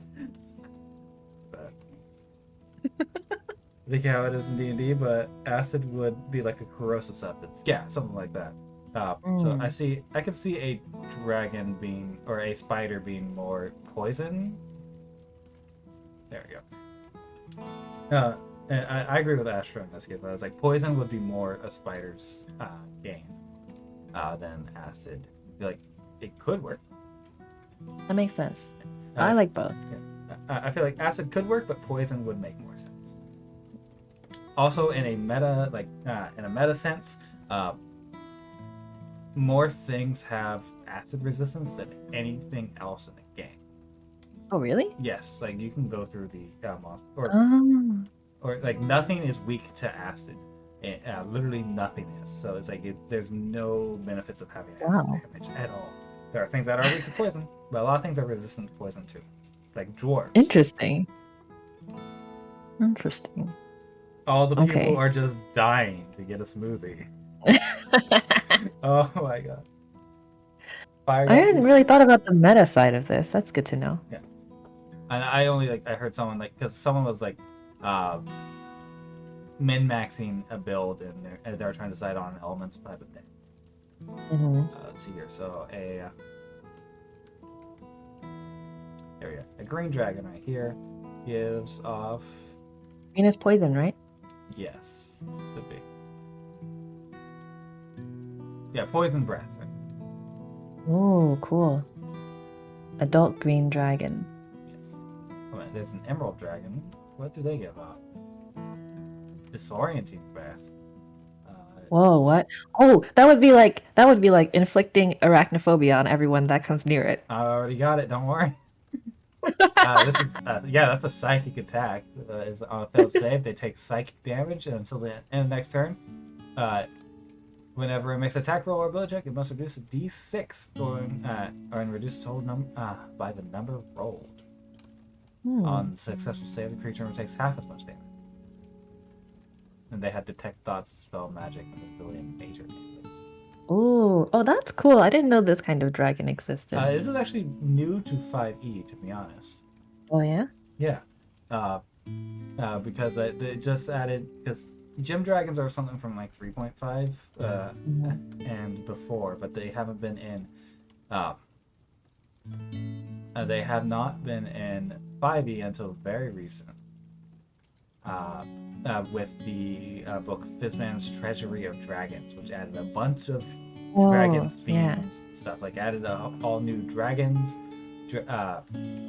some a new dragonborns, a revamped dragonborn race, magic items and abilities, and night fucks. No, this is a dragon spider. Think like dragon turtle, but a spider. It's just a creature. Yeah, it's a monster. It's just a little guy. It's not a little guy at all. It's just a cute little guy. It's not cute and it's not small. It's a little guy that you could have a smoothie with. No, he will. You will be the smoothie. It's like you can't have a smoothie with him. He'll be having you for a smoothie. It's a little guy that you can enjoy a little treat with. Let me try and get your PNG up because you keep freezing every time I pop open a different. I'm just too excited about spiders. I'm glitching out. Oh, I know. Don't worry. I heard about the new dragons that got added, the gem dragons and stuff. I didn't really look into them though.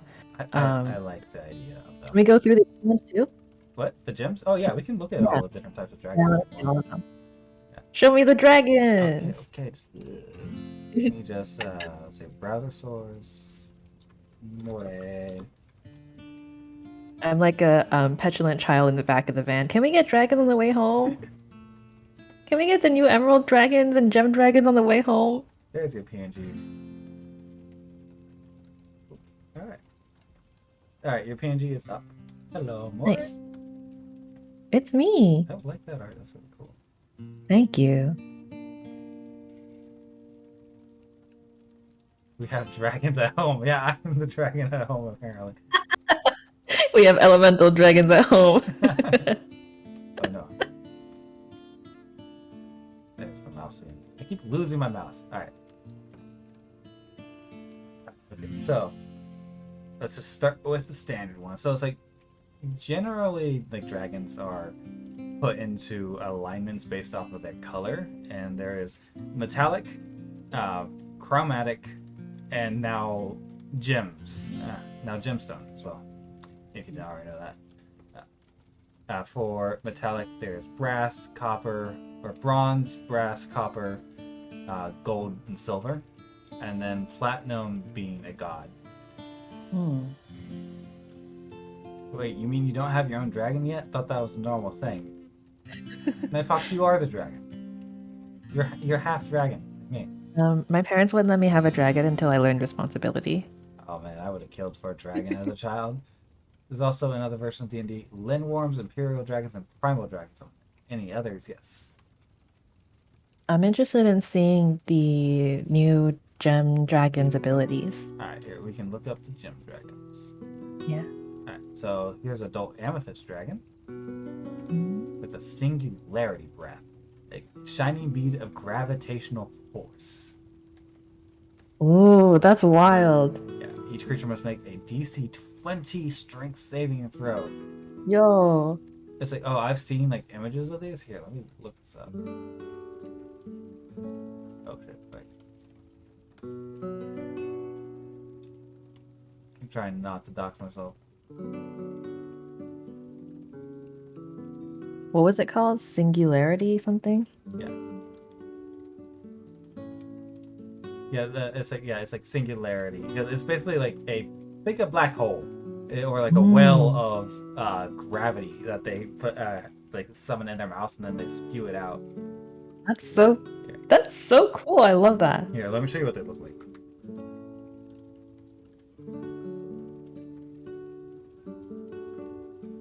Because they are like purple with like gemstones, and sometimes because their gravity, their horns sometimes will float. Oh, what a cool design choice. Yeah. At least I see the amethyst dragonborn's gemstone. I'm not finding a very good image of them, but just imagine a dragon that's purple. Imagine Dragons? Oh, I love that band. That's what we're doing right now. We're imagining dragons. Yeah. We are, yes. And you don't have to imagine the dragon, I'm right here. Imagine dragons? I think I will. Yeah, so it's like, yes, this is like the gravity dragon. Like, damn, that's awesome. That's a great concept. Yeah, it's like description. Amethyst dragons, the mightiest of the gem dragons, study and psionically manipulate the fundamental principles of the universe. Whoa. Sick. From the force of gravity to the emanations of the outer planes.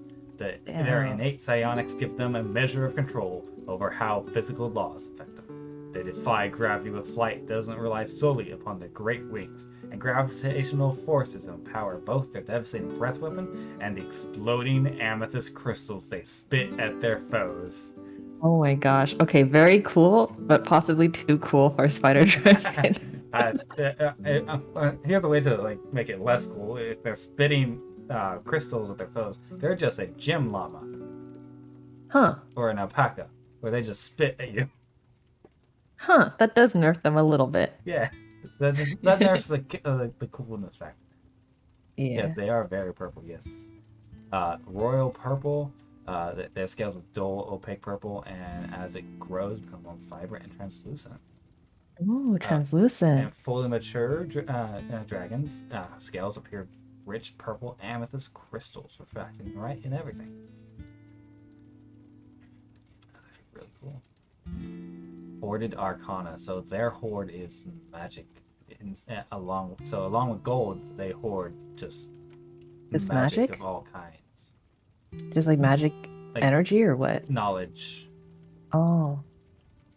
Yeah, it's like delight in collecting knowledge and magic dealing with the nature of the planes of existence, cosmic forces, distant worlds. Oh, I know. I have something I need to show you. Remind me to show you the asteroid dragon. Asteroid spider. Oh, yeah. Cool. I showed you the picture of that thing, but I want to explain to you this thing's freaking abilities. It's insane. Is it on D&D Beyond? Yes, it is. You want to show me right now? Yeah, I'll show you right now. Hell yeah. So here's all the spider monsters. Asteroid spider's the very first one. CR15. Insane. It looks really cool. I remember that. View detail page. Look at this thing. Let me know if you can see it. Like, holy shit. I love a space spider. It's almost like a hermit crab. It uses like a asteroid for its shell. That rules. That's honestly such a cool idea. Like, it's on stream if you want like get a good look at it. It's absolutely horrifying in my mind. And I love it. It's like, and does it have like its own unique abilities and stuff? Yes. Let's see here. Let's see what it has. It has an ability just called Snare Ship. It literally has like magical webs that it uses to catch flying ships. Like, the spider doesn't require air as it lives in space. Whoa. It has a false appearance, so while it is motionless, it has its eyes and mouth closed. It literally looks nothing. Like, you can't tell it's anything but an asteroid. So it's like a mimic. It's like a mimic spider. Oh yeah, you're right. It is like a mimic.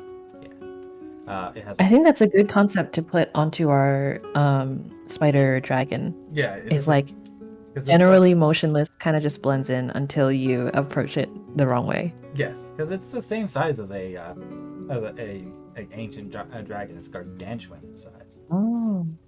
So what would you say it's like? It's like a defining ability? I think like its defining ability is probably just like that false appearance and snare and ship, because it's basically it's consider the ships as bugs. Oh. And its web is an asteroid field. That's cool. Yeah, and so it's like I feel like it's just its defining ability is probably more the horror of that it's out there, and that like, you could just be flying, and next thing you know, a fucking giant spider bigger than your ship is trying to eat you. Well, that's subjective. I think it's quite nice that it's out there somewhere, and you can just go through space knowing that you have a friend waiting for you out there eventually somewhere. Not a friend. No. It's a friend. Moray, no. It works also at Jamba Juice. Yeah, it's getting the ingredients for the smoothies. Alright. This is also like a legendary creature, so it has like those legendary resistances. It's like, very cool. It's like the description is: an asteroid dragon is a menace native to wild space and the astral sea. A fully grown specimen has a body 30 feet in diameter and legs that are at least 30 feet long. When it wraps its legs tightly around its body and closes its eyes, the asteroid spider resembles nothing so much as a giant, lifeless rock in space. What should the spider dragon resemble when it's like camouflaged? Well, it's like, would it be camouflaged? Or I guess I like the idea of it having a false appearance is what I was trying to go for. Ah, I see. Yeah. I mean, if it's a spider dragon, so it's terrestrial, so it could just look like it could be similar to the asteroid spider and just look like a rock. Or like, is there a type of spider that just disguises itself? True dragons can polymorph. Yeah. So, oh god, oh no, is this spider dragon gonna have polymorph? Oh, huh. Interesting. I didn't know that. True dragons can polymorph.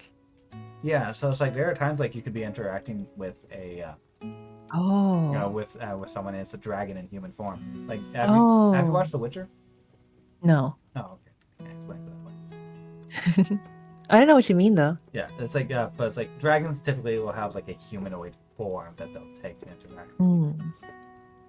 Generally, metallic ones will, because chromatic dragons tend to be the evil ones, and hate humans or hate humanoids. Interesting. I think this one doesn't so much hate humanoids as it just thinks they're a bit irritating and more delicious than they are useful. Yeah, I can see that. Because I was thinking about writing this down because I forgot to bring a notebook. Oh, I was thinking about like the idea of a spider, how it hunts, because a lot of spiders are more passive hunters, you know, like with a web and such, and just kind of waiting. So I was like, if it had a false appearance, it could wait for a long time and catch people unsuspecting. Oh, I got an idea. So, like I said, it's like they're like passive hunters, and like they wait for things to come to like their web. And dragons always have a horde, so maybe it purposely makes its horde known, and its false appearance is a horde. Oh yes! Oh my gosh! Wait! Oh my gosh! That's so cool! Yes. That's actually like there is like a new type of mimic. Let's see if that's this was also in the Treasury of Dragons, called a horde mimic. Yeah, okay, so like you're saying like the dragon disguises itself as like the treasure that it's supposed to be guarding or whatever. Yeah, so it's like someone comes into a dragon's horde and thinks they're lucky because it's completely empty. Oh, that rules. Yeah. Oh, I see. Yeah. So it's like this is like a horde mimic where it's a mimic that does that very thing where it looks like a horde of gold. But it's like the spider itself is the horde. Okay, that makes a lot of sense and is really cool. And I'm picturing like adventurers finding like a cavern with all the gold that they've been, rumored has been here the whole time or whatever. Yeah. And they're all like tired from, battling their way through the cavern. And they're like, oh, we did it. It was worth it. And then they approach the horde of gold and it starts like rumbling. And then these legs come out from underneath it. And it like lifts up off of the ground and you see the true form of the dragon underneath it. That's what I'm picturing. Oh, God. I'm frightening. Oh, but imagine like how I can see this like in a D&D game where it's like you as the party like meet this like old man or this person in town and they start telling you about this great horde that has been that is like just waiting for someone to go and claim it, and like tells you where to go and how to find it and about it, and just like basically like gives you this information about this just like horde of gold and treasure and convinces adventurers to go after it, when actually that person is the spider dragon in polymorph form, that's so cool, luring victims to its trap. And it could be like spiders with their spidery brood and they send out their like hatchlings across the land as like people to disguise and lure adventurers into their horde. And then like every quest giver you meet has a chance of just being, just happening to be a child of this spider dragon polymorphed to look like a wise old man or whatever. Oh, that's so evil. It's so Oh, nefarious to throw out your it's players. I so love good. it. Yeah, God, that would be horrified if my GM pulled one of these out. Like, let me just message my GM about this because he loves making horrifying monsters that I hate. This would be bad for you specifically, yeah. Yeah, very. I don't trust anything now because I always think of the mimic. Because one of the first things we went against in my other campaign was a house full of mimics. Oh goodness. Yeah, like literally everything in the house was a mimic. Trust issues. Like this was the first boss in the campaign, and it was a man that was kidnapping people and turning them into mimics. That is such a cool concept, but also so scary. And you want to know something more horrifying than that? That's the Uh-huh. campaign where I play my wizard, who is a pirate. So she is very morally, yeah. Uh, she's an evil character. She's like neutral evil. She does whatever she can get away with, and Hmm. she got his journal, which detailed how to do it, Oh my how goodness. to create mimics out of people. That is a lot of power. Yeah, she hasn't done it, but it's like it has a lot of information about all of his abilities, which includes like uh, he had the ability to kind of meld material into his skin to increase his AC. Hmm. And so I was like, I'm currently like learning how to do that, and I'm working on that. But it's like if I use it too early, like I can't use it yet. And DM says that I figured it out, but I haven't figured out how it actually works yet. So if I try it, I'll turn into a mimic. Oh, So I have to be the very careful. consequences are dire. Yeah, exactly. So I have to be very careful when I decide to actually try this. So I'm Yeah. keeping this ability like none of the other party knows that I've figured it out yet. So I'm, and luckily none of them are in chat unless they're lurking, which I hope not. Uh, uh, it's like I'm saving it like in case like we're in a place and like I'm like in serious danger. I'm just gonna like put stone into my body and just melt it. Like if you've seen Ben 10, I'm like Kevin Love. Oh my gosh. It's kind of like isn't there a spell called bark skin? Yeah, it's like bark skin, but um, bark skin only works in certain areas. Also, I don't think wizards get that. Okay, yeah. But this is like a stronger form of it, and Very cool. not a spell too. It's like just a straight up ability. Hmm.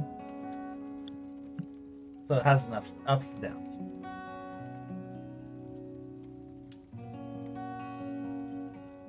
All right. So yeah. So there's like we want to give it, the spider dragon a false appearance ability.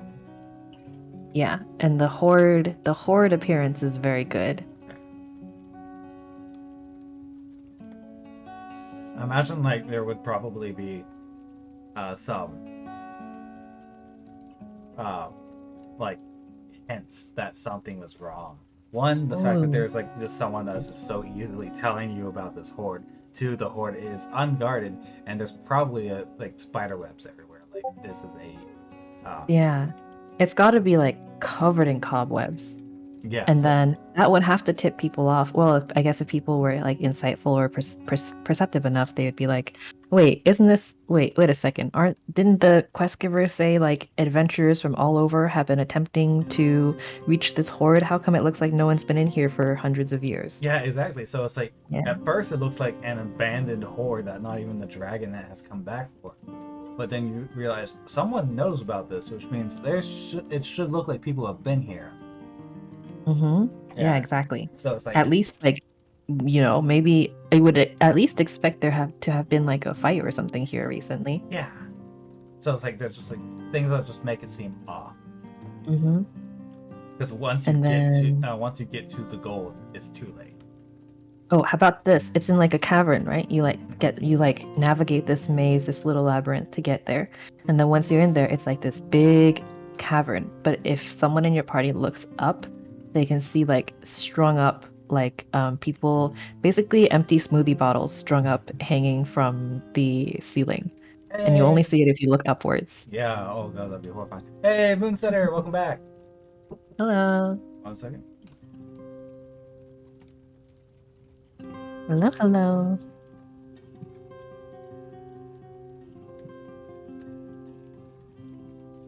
Sorry, my grandfather walked in the room. Mm-hmm. Yeah.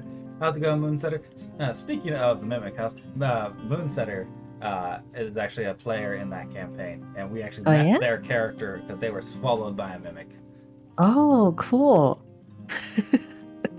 I mean, sorry to hear you were swallowed by a mimic. It was Get well soon. it was a really funny character introduction because like we had to hit the mimic hard enough that would throw up, which means we could have. It's like it could have happened at the start of the fight or after, which means so they were just waiting for us to beat the mimic or hit it hard enough that they could play.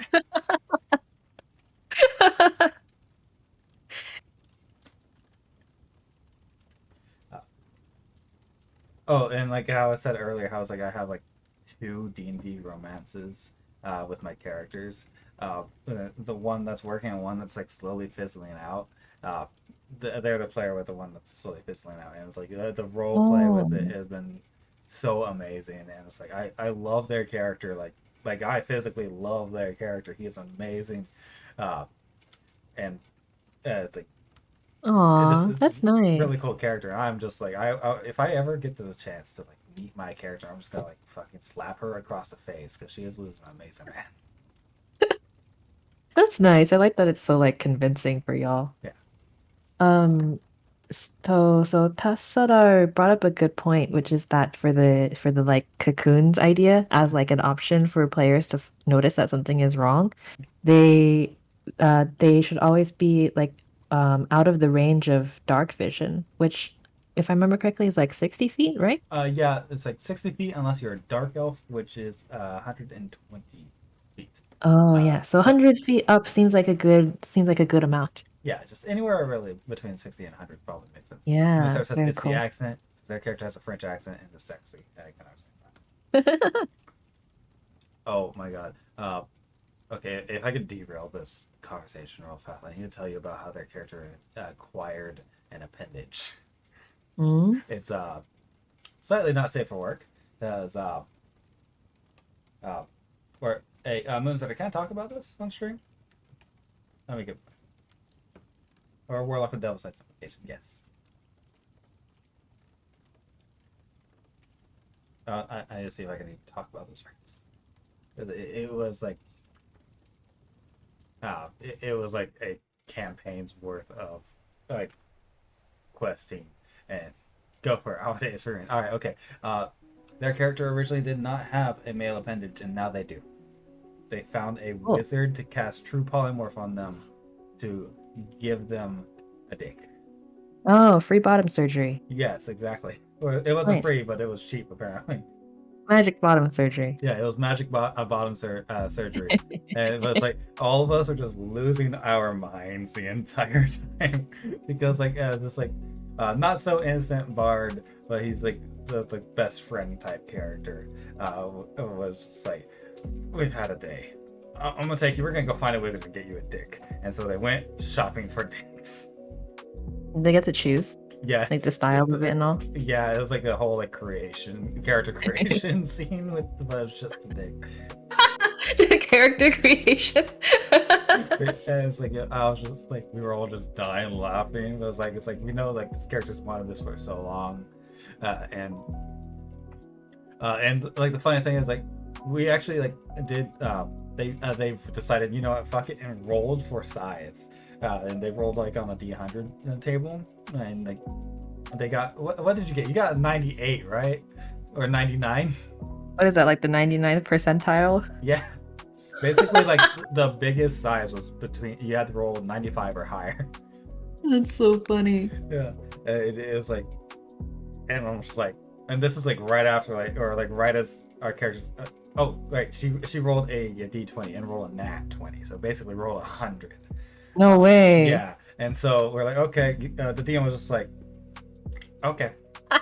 And the thing is, like, they actually are, yeah, this is like the first of the game, but this is like near the end of the session because they showed up late to the session. They weren't even going to play; they were just going to listen in. But the bard was like, "No, we're doing this." I love that you got to customize it. Yeah, it's like And you know was, how earlier we were talking about how like technically you don't crit on these kinds of nat 20s, but then we feel like they should still be rewarded, yeah, especially in this case. they were very well rewarded too. And the funny thing is like my character, is a very like sexual character. It's like she's really the only character I have like that. How many times can I say character in a paragraph? But it's like she's the type to flirt with and not sleep with almost anyone. And then as she's like in the middle of like breaking up with their character, they just decide to just get this, and I'm just like, you missed out. All right, okay. Now we can back on topic. It was just like such a like trip watching that happen. What an intro. Yeah, it's like, all right, back to the spider. It was a time. All right, where were we on the spider? We were on the cocoons. Yeah, I wrote some stuff down. We've got the cocoons hanging from the ceiling with like previous victims. The discarded smoothie bottles are 100 feet up so that they're not super easy to see. Yeah. But if someone looks up and, makes a good check, maybe you can see. Yeah. And then there's like when you walk in, you'll notice it seems like things have not really been disturbed in a very, very long time.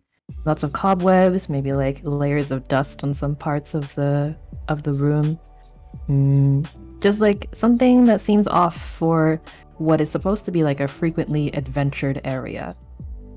For those just joining, me and Moray are currently working on a new homebrew monster that we are lovingly calling a spider dragon.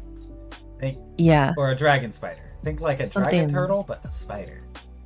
Dragon spider works at Jamba Juice. Name Tom. I'm insisting on this.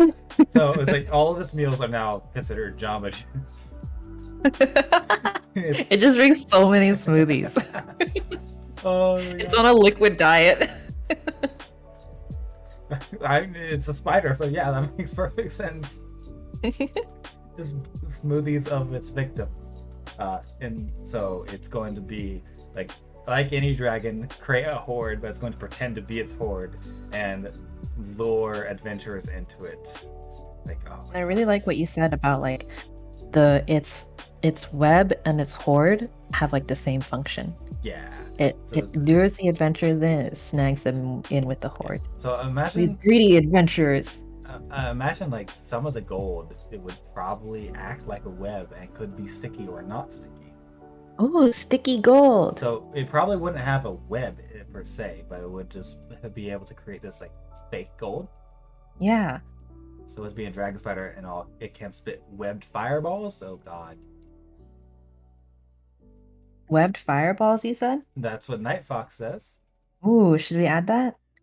Maybe. It's like if we were going with the poison. Oh, right. Yeah. So yeah, it's like Tess. It's disguised webbing amongst its gold. So it's like there's real gold, real treasure, but then it has like the fake versions as well that will ensnare people. Oh, that could be another one of the ways that the adventurers find out something is off. It's like maybe you walk in, there's like scattered gold across the ground or like treasure or whatever, and you reach down and pick one up and it leaves like a film on your hands. And you're like, why is it sticky? Ooh, Tess says combine webbing with the poison wrap. Oh, so we could like do almost like a Spider-Man like type web where it's like they could like spit a web at you, but that web could be like poisonous if it touches you. Oh, yeah. That's what I said. Get held and take damage over time. That's really good. Yeah. I like that. Yeah. Yeah, that actually is really cool and would be very unique. And is there like a status effect that would mimic that? There is the poison status effect. Okay, yeah. Well, how about like not being able to get out of it easily? That is the duck status effect, actually. There is a status effect for that. Someone remind me, what is the actual thing? I think some mimics have that ability. Let me see. I like that. Yeah, I would like it to have some sort of like tangible status effect that the player would then have to get out of. Yeah, adhesive. It's like some mimics have this ability. It adheres to anything that it touches. Other like webbing abilities have this too. Let's go back to the spiders page. So this was the poisonous web ability, or was it fire web ability? I feel like if it's a dragon, we can technically make different elements for it. True. So we could have like a poison one that's just like the base, and then we could have fire ones that are like unique versions too. Tess also Oh. says there's the restrained and entangled ability, so yeah, like both of those would work. Oh, I like entangled, just the Yeah. sound of it. Here, ice spider queen, ice spider, jangle spider. Here we go. What book? Spider trying to fight. Trying to fight. Here. Web, ranged weapon attack. One creature. The target is restrained by webbing. As an action, this restrained target can make a DC strength check, bursting the webbing on success. So it'd be something like that, but added with the element of the dragon. Okay, so it would give the target the restrained status and the poison condition? Yes. Okay. So they would take poison damage for being hit, Damn. and be restrained, and potentially take the poison effect. Yeah, Moon. What's your suggestion? We're Yes, all please open make for any suggestions. suggestions that you would like to make. Yes. I was just thinking maybe this poison one, this poison web, since it does 2 like statuses technically, should there be some kind of limit on like how often it can be used? Yeah, it would probably have to have a recharge. Oh, like a breath attack? Yeah, Okay, cool. this would take the place of the breath attack. Oh, okay. And like you can see here on the giant spider, the giant spiders have a web ability that we're basing this off, and even that has a recharge on it. Oh, yeah, that makes sense. It would probably have a higher DC though, considering it's a dragon. Poison webs. I'm thinking if this dragon spider is spitting poison webs all the time, maybe another way for people to tell that something is off. Maybe the cavern smells really bad. I mean, it probably would, considering the decaying bodies. Well, those are like so far away. Ooh. That's true. Yeah, if there's enough of them, that would smell bad. Yeah. Moonsetter. I'm always thinking about how stinky an adventurer is in any given situation. Yeah, it's like that would be a perception. That could be like something to describe on the perception check. So that's not necessarily something in the stat block itself, but Yeah. definitely something that DM can describe when when explaining the horde. Moonsetter. Yeah, definitely. So Moonsetter's suggestion is corrosive cocoon. The player is restrained by webbing almost totally. Acids in the webbing start eating at the player, and they must make strength checks to try and break out. Oh, I like that. That's Yeah, good. they get the restraint, and then as long as they're still restrained, they'll take damage. Yeah, so that would be like acid damage while they're restrained. So that would add an aspect. I think that's nice because then technically they don't have to like cure themselves twice. As long as you can get out of the restraint, you'll also be out of the acid damage as I'm understanding it. Yeah. So then we would make it so rather than being a poison web, it would be an acid web because it would corrode, which makes sense with the cocoon thing. Yeah, for that slow smoothie making process. Yes, exactly. And then we could have like the bite include a poison. If you're unlucky enough to get bit. Okay, so I'll change the naming of it to corrosive cocoon is really good. I'll just make a note that it's acidic. Yeah. Corrosive cocoon. It'll be whatever to hit. We'll figure out stats. It'll be a ranged weapon attack. Recharge 5 to 6. Target is one creature. On a hit, the target is restrained by webbing and will take acid damage over time. Is there a range for the ranged weapon attack? Probably gonna be around 60 feet. Let me check what this one is. 50? This one is range 30 to 60 feet. So 30 feet and 60 feet long distance. Long distance being but yeah. Got it. When I have it where the DM could choose what element it is, well, yeah, absolutely. That's what we're saying. Like, yeah, we're basically statting out the standard like dragon spider. But this is an example. A DM could make any element of dragon spider. Yeah, your spiders can be as flavorful as you want them to be. Yeah. You want a gravity dragon spider? Then good luck. Oh, sick! That's so cool. Oh god! Imagine just like this spider. That's so cool.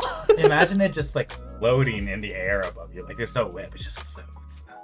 Yeah, you know how well this happened to me the other day. I don't know how frequently it happens to you.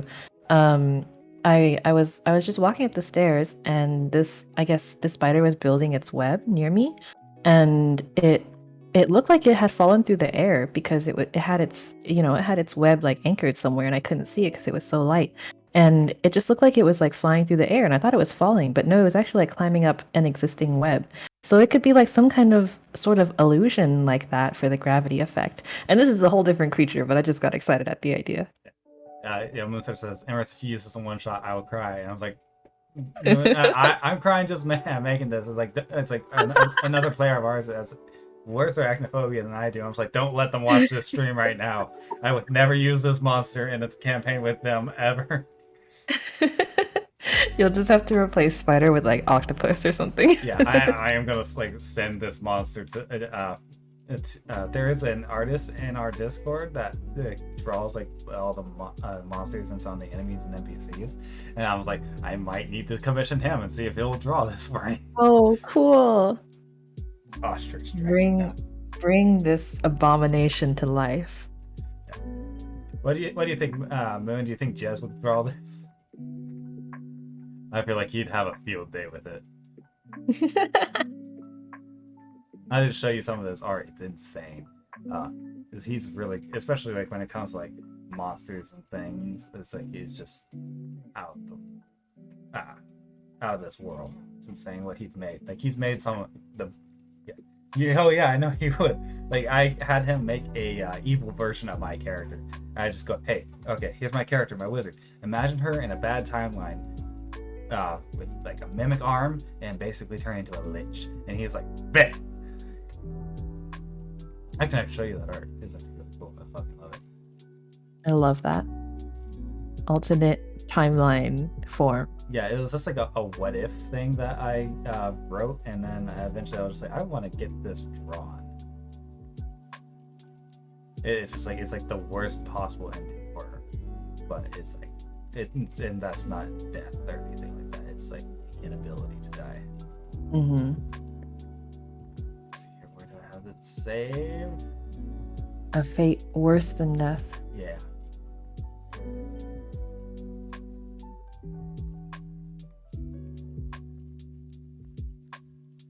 I have written down the corrosive cocoon and also poison bite. I think I saw someone in the chat mention a poison bite earlier, right? I mentioned it, but someone else might have. Yeah. Which makes so sense. It's a bite from a spider. So what would that do? Is just like a regular bite attack with a poison effect? Yeah. Would players be able to like roll some kind of save to avoid being poisoned, or is that automatic? Yeah, it's a Constitution save. Oh, okay. So that would inflict a different. So the cocoon is acid and the bite is poison. Yes. Okay. Both would probably be con saves, as both poison and acid tend to affect Constitution, since Constitution is your health stat. Yeah. Yeah. So both would require con saves. Just one is the webbing itself would have the corrosive acid in it, and then the bites, so the teeth is where the poison is stored. Mm-hmm. Yeah, yo, poison is stored in the teeth. I still cry over that possession piece too. Like, holy shit. Here's a fun effect for a bite attack: an intoxication or a madness effect. Wait, what do those do? Those sound so cool. I don't know. I need to look at that. Intoxication. Okay. I thought they were like pre-existing status effects, but if it's not, we can totally do something. And there are things like that. Like there's Crown of Badness, a spell. Oh yeah. So it's like things like that, and intoxication is like if you drink too much. So it's like it's things that make it harder for you to do what you're trying to do. True. Okay, I think madness tables exist. Oh god, Moonsetter, if you, I'm no. I think for our flavor of dragon seems to be a little bit more. Our flavor of dragon spider seems to be a little bit more just like. It's pretty straightforward. It's kind of just like it's brutal. It leads adventurers into its horde. It blends them up. It drinks them, and it goes back to hiding. Whereas something like an intoxication effect could be really cool because you have that trope of like, again, spiders luring people into their trap or whatever, but with different methods. With like an intoxication with like a charming method or something like that. You know? Yeah, or you can almost see it as like the poison, as like Moon said, like the bite attack. Yeah, Moon, no. Like, you don't want me to use this on you, then stop helping. Yeah, I'm joking. It's like, what? My brain's everywhere right now. It's like it's almost like the poison has different effects. Like some poison just deals damage and can kill you, like a Black Widow. But some poison would act like a hallucinogen and just like slow. Yeah, exactly. Yeah. So it'd be like stuff like that, like different. And now we're getting to like different breeds of dragon spiders. Yeah, let's make variants. Oh, I have a This question. one is just like this one is just the one that blends you up and drinks you. It doesn't take its time to make you go mad or anything. Yeah, this is the Black Widow. Speaking of spider breeds, what kind of spider are you, Moray?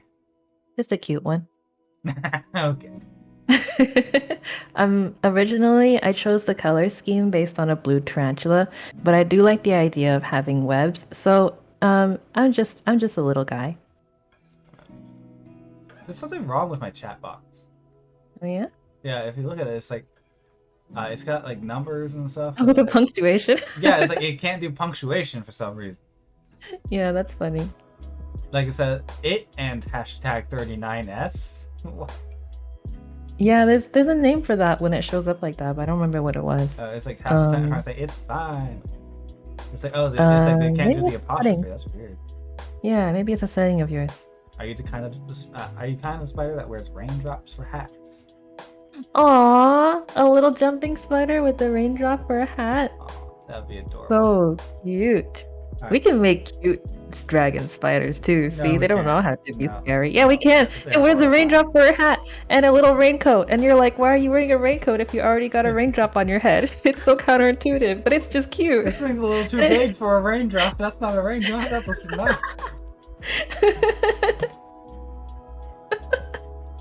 Yeah, I don't know. It's like it's showing up fine in my actual chat. It's the chat that is being caught for my for the stream is for some reason not wanting to do some forms of punctuation. I saw this in another chat yesterday too. That's really weird. I'm gonna need to get that checked. Yeah. I don't know why I just think of like the raindrops for hats, and my first thought is the Secret World of Arietti. I think it's such a cute visual. I love like tiny people in areas that are just surrounded by things that are normally like normal size and small, and they're bigger than them. It's like that's like my favorite part of like Alice in Wonderland and area and the borrowers and stuff. It became big. Yeah. So cute. And then this is just a fucking giant spider. So our goal here is kind of just to make like combining dragons and spiders. But it's like so it's kind of like a dragon turtle. But think of that like a land version, and it's spiders, so multiple legs. Yeah. Oh, this dragon has to have a lot of limbs and big old fangs. Yeah, because dragon turtles look like giant turtles, like from Avatar: The Last Airbender, like lion turtles. But straight up like snapping turtles, and they have breath weapons as well, and hoard gold and treasure from ships. So just translating that over to spider form with these is just like horrifying, because dragon turtles are horrifying already. I think it's quite cute. Oh, they're awesome. I've run into a couple. Mm-hmm. Actually, I think it's normal and cute and great. Would there be tiny dragon spiders that could be domesticated? Probably not domesticated, but tiny dragon spiders, yes. Maybe one that's just like, you know how sometimes there's those stories about crows who like start visiting a human a lot and like bringing them stuff. So it's not necessarily domesticated, but you did like do like a metaphorical predator handshake with each other, just like we'll support each other in this one very specific way. And you just have like a little wild dragon spider, maybe like a cute small one who like comes by and like leaves a raindrop on your doorstep or something. I don't know. Tass and Moon agree that it would make a cute familiar. A spider would be a cute familiar, yeah. Yeah. I'm not gonna lie, that would be a pretty badass familiar to have. It's like, because like my favorite type of familiar is a pseudo dragon. Obviously. I am obviously biased to dragons, so. Oh god. Oh, you know how whenever there's like spider eggs and you break them, and then all the tiny baby spiders just pour out? Yeah. Imagine that here, So imagine like Like you're lucky enough to actually beat the spider dragon, there's and two. yeah, uh, and then it's like so you start opening up the cocoons to try and get whatever treasure is left on the bodies that haven't been totally eaten by the acid in the Yeah. cocoons. One of them is not a body cocoon; it is an egg, and then Oh my all these gosh. tiny dragon spiders just start pouring out, and you're back in combat. Yeah, I love it. I also love that it's like kind of an optional second like combat encounter where it's like if your party is really that hell bent on getting every single piece of treasure, there's a chance you'll be punished for it. Oh yeah. Oh god, what if their eggs look like gold coins, the biggest they That's oh my god. great. Yes, that'd be That's really perfect. good. Like it I'm just looks writing like that down. sacks of gold. Yeah, please. That is horrifying to think about. Yeah, it's like um it's like a way to just kind of punish but not really over hoarding or over looting. Yeah, like again, like if punishing greedy players. If there was a like a good reason to do that in game, like if they had like exhibited like excessively greedy behavior or something, and you're like, you know what? Why don't you come be greedy in this dragon's horde? Imagine if they just take it and don't break it, but then they go to like pay with it, like because if it looks like Oh gold coin, god, and then it hatches. no! That it just imagines like just like as a DM just knowing that they have spider eggs in their sack of gold, Oh my and gosh, just like it's like as a DM, I just like every time I would never tell them, and every time they roll or every time they pay something, I roll a die. I don't tell them what for, but I'm secretly seeing if it hatches or not. yeah, just like set like a time frame in your mind, and you're like, after this much time has passed, you know, if the die hits like this amount or higher, babies are gonna come out of that coin. I'm just, I feel so bad for whatever like merchant NPC is in that encounter because honestly, customer service is already so hard as a job, and then now you have to deal with these baby spiders coming out of the money that you're supposed to be being paid with. Absolutely, yeah. I can also see like because dragon eggs actually require very specific like ways to hatch. Like they have to be in the right type of environment to hatch. Because like a while back, I was running a Tyranny of Dragons campaign, and early on in that campaign, the party comes across 3 black dragon eggs where they face their first like conundrum, like of what to do. Do they leave the eggs where they are? Do they take the eggs, or do they destroy the eggs? And I thought my players were going to take the eggs, so I did a lot of research on hatching dragon eggs and keeping a dragon as a pet. When then it comes into the whole like nurture versus nature thing, because dragons, especially back then, like black dragons especially, are considered very evil and tend to just naturally be evil and smart. But so this becomes like, can you raise it to be good, or will its nature just turn it evil? But it's like in order to hatch a dragon egg, it's got to be in like a certain temperature and environment for like a certain amount of time before it will even hatch. And if you take it away from that, it won't hatch, like a chicken egg in a fridge. Oh, okay, I see what you mean. So imagine if the dragon spider's eggs look like gold coins. Imagine it requires to be surrounded by gold coins. Oh my gosh. So if you keep it in like a sack full of coins, it will eventually hatch. Or if you pay for it and if you pay with it and that, or you put it like in a chest full of gold, it's gonna eventually hatch. Wait, that's really cool. Yeah. So if you take it away from its environment, its like natural environment of being around all that other gold in the hoard, it'll just kind of go dormant and won't hatch. Yeah. Okay, that's great. I'm writing that down too. But if you leave it with a bunch of gold, and like the more gold, the faster it goes. So it's like you keep it in a bag, it'll hatch eventually. But if you put it like in a chest full of gold, or if let's say like you end up on some hoard of like wealth, and it's like just surrounded by gold. Like if you threw a spider egg into my hoard, it would hatch immediately. Isn't that a nice thought? If we threw one of these spider eggs into your hoard, it would hatch immediately because it's in perfect conditions. Out of my hoard. I already have your soul. I don't want anything else. Hey, that's gonna hatch someday. You don't know. Moonsetter says, imagine knowing what it is. You could use that as an A+ distraction for something without doing intense incriminating property damage. Absolutely. Whoa. That's a lot of power to have. So it's like you could definitely you should probably spot the difference between a real gold coin and a spider egg, well, with a decent enough perception check. Hmm.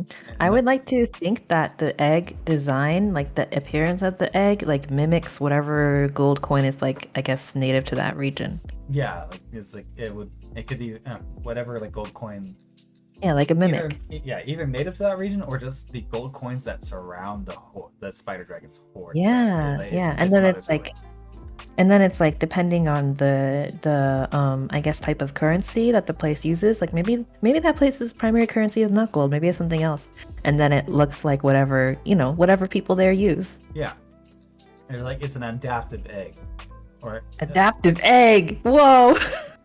or it's like it adapts to its egg shape. So it's like once the egg is laid, it probably always looks like that. That's But so cool. the eggs can look different. It's not all exactly the same. Night Fox says, "What if a player goes to all the merchants and trades the coins yet does not hatch? Then they stop one last time at a merchant before leaving town, and all the eggs hatch at once." Oh no. And then the whole time you think it's okay because you haven't seen it hatch yet, and then finally Yeah. the last person. Oh, Moonsetter says the spider dragon with the gem dragon variant could have egg sacs that look like jewels. That That's would. great. Oh, imagine like if the jewels are like translucent, you can look in, you can actually see the tiny spiders.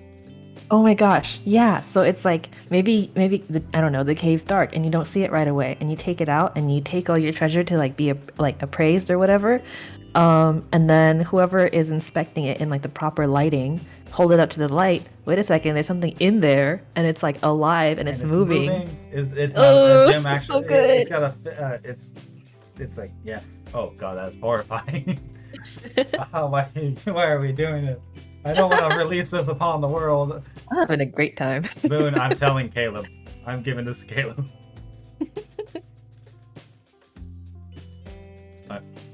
It's like the I love how most. much of like a environmental I love how much of a environmental fixture this spider dragon is. Yeah. Like you could probably just walk past it without realizing what it is if you weren't perceptive. Yeah, absolutely. Maramizu, thank you so much for the follow. Welcome to the Horde.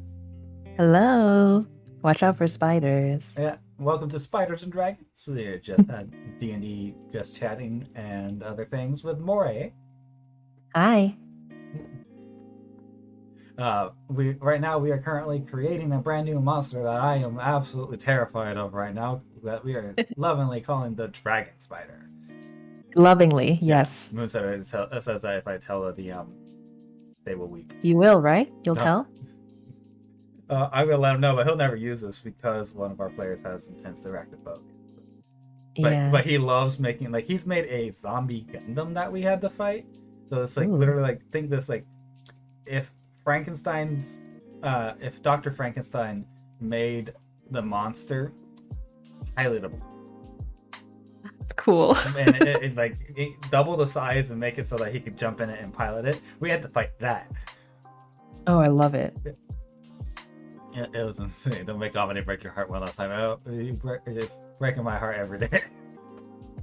Omni is the name of their character. Mm-hmm.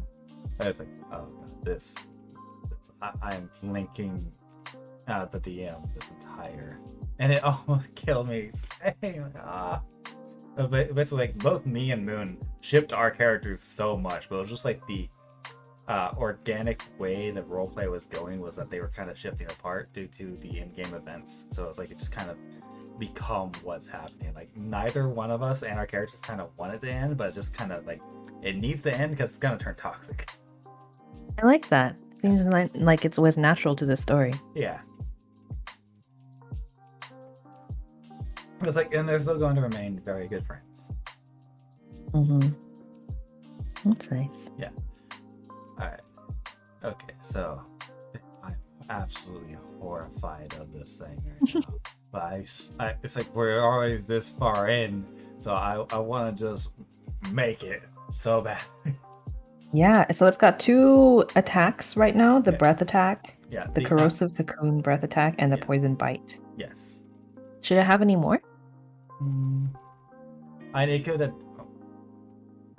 I guess it can attack with its legs. Yeah, I'd like that. Or it could have a multi-attack with its legs. So it can attack like 3 times with a leg. So like instead of like a claw attack where you can like attack with 2 claws or something, maybe just replace that with legs. Yeah, or it's like make it like a multi-attack. The dragon spider can attack 3 times with 1 attack action. Two with their leg attacks and 1 bite attack. Okay, that makes sense. That seems pretty Yeah. standard for what I see in multi-attack. Yeah. Yeah. Moon says can't have someone who wants to settle down and someone who literally cannot. Does not work out. No, not at all. Because like me and Moon like in DMs like discuss that intensely, because their character wants to settle down and like restore their family business. My character is a pirate with wanderlust, so like settling down is just impossible for them. So it's just like slowly like pulled them apart. It's like it's one of the best like stories I've had in D&D, and I can't get over it. Yeah. Like we went from like talking about like what their kid could have been to, oh yeah, they ain't gonna work. Oh. So it's made me sad. Like I heard about like there have been times after a session where we had like intense role play, I would just like go downstairs next to my sibling, lay down on the floor, and just go, ah ha ha. The next character's not gonna have any romance. Alright,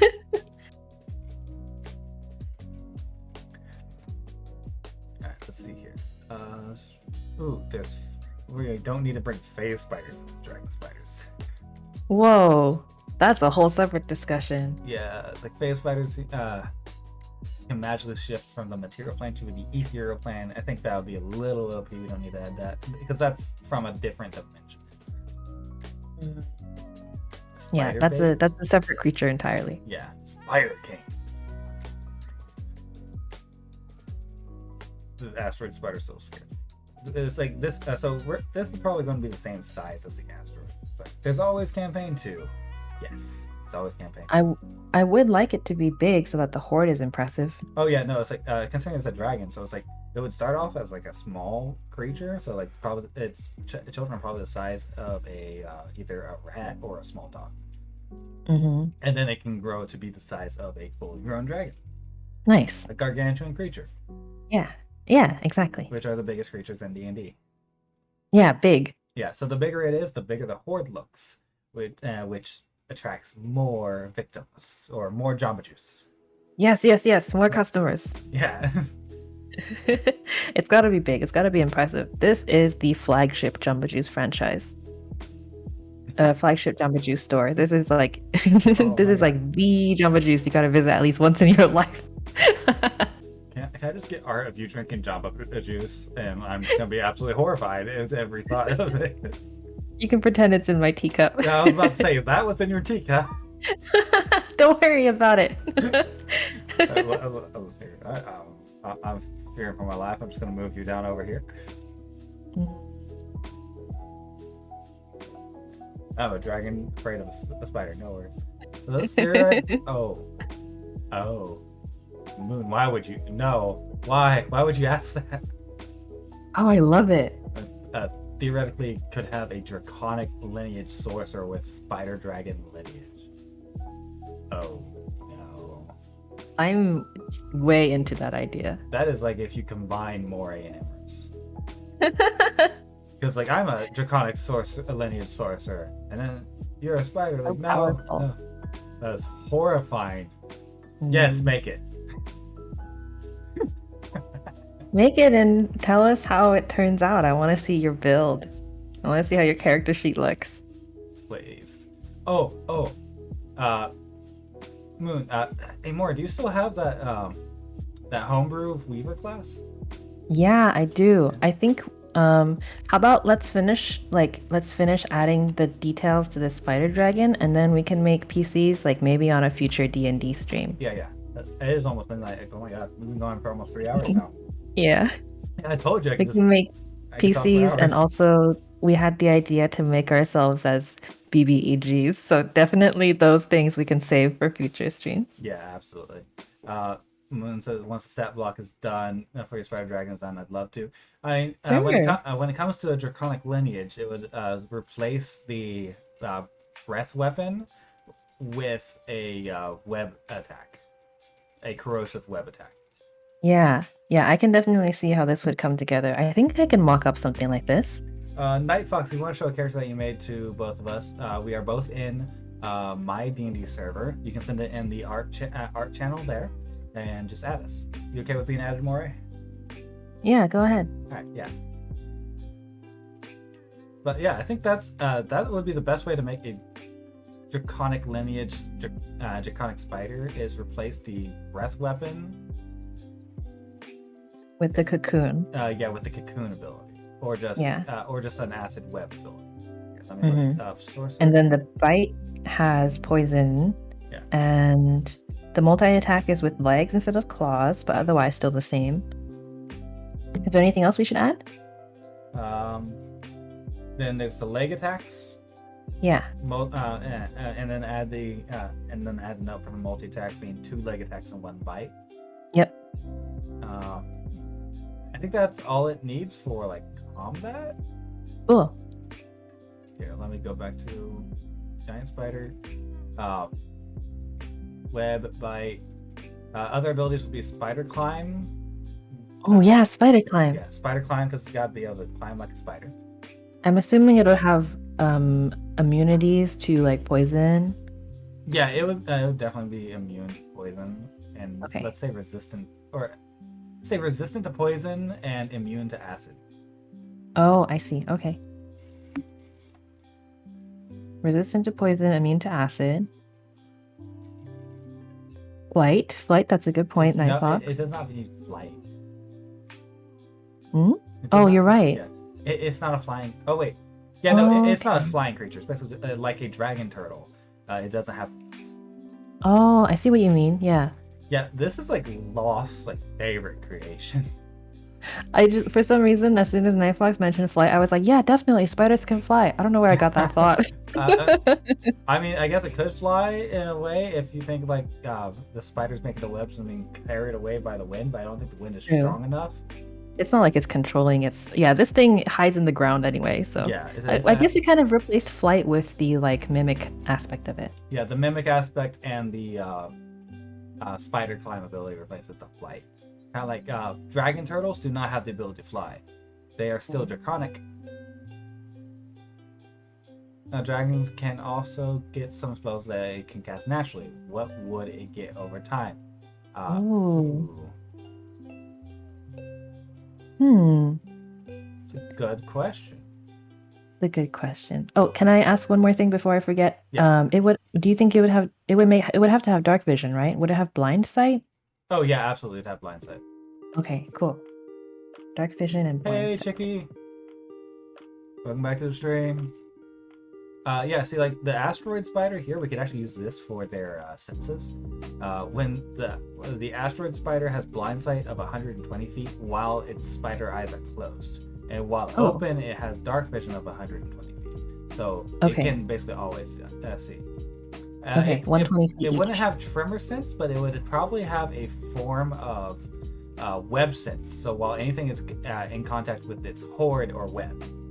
Oh, I see. Its horde is its web, so it would have like that bit of web sense.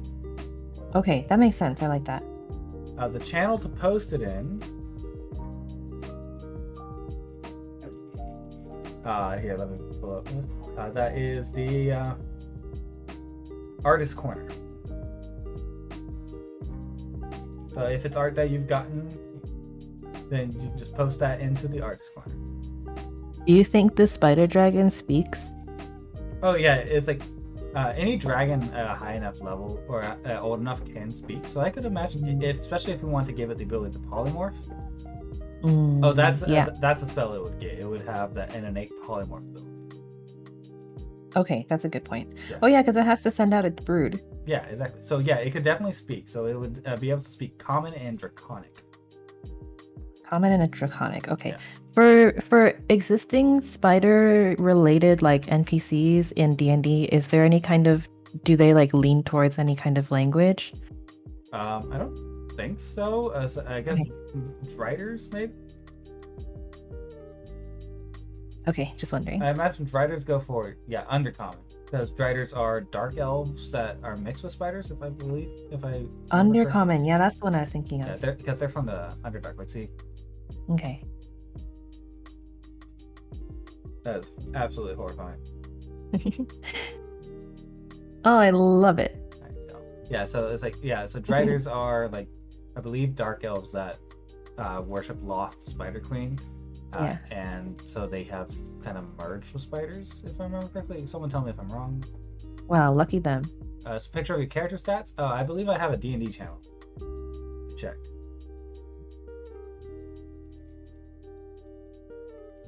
I do not. Just post it in general.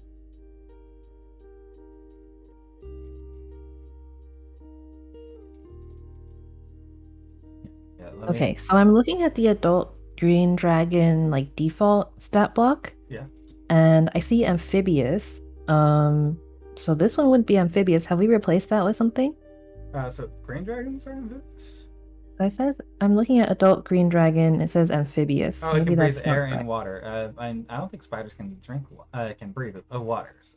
Yeah, so what should we replace that with? Or did we already? I don't think we did, but not all dragons are amphibious. Or are they? Am I? Yeah, no, not all dragons are.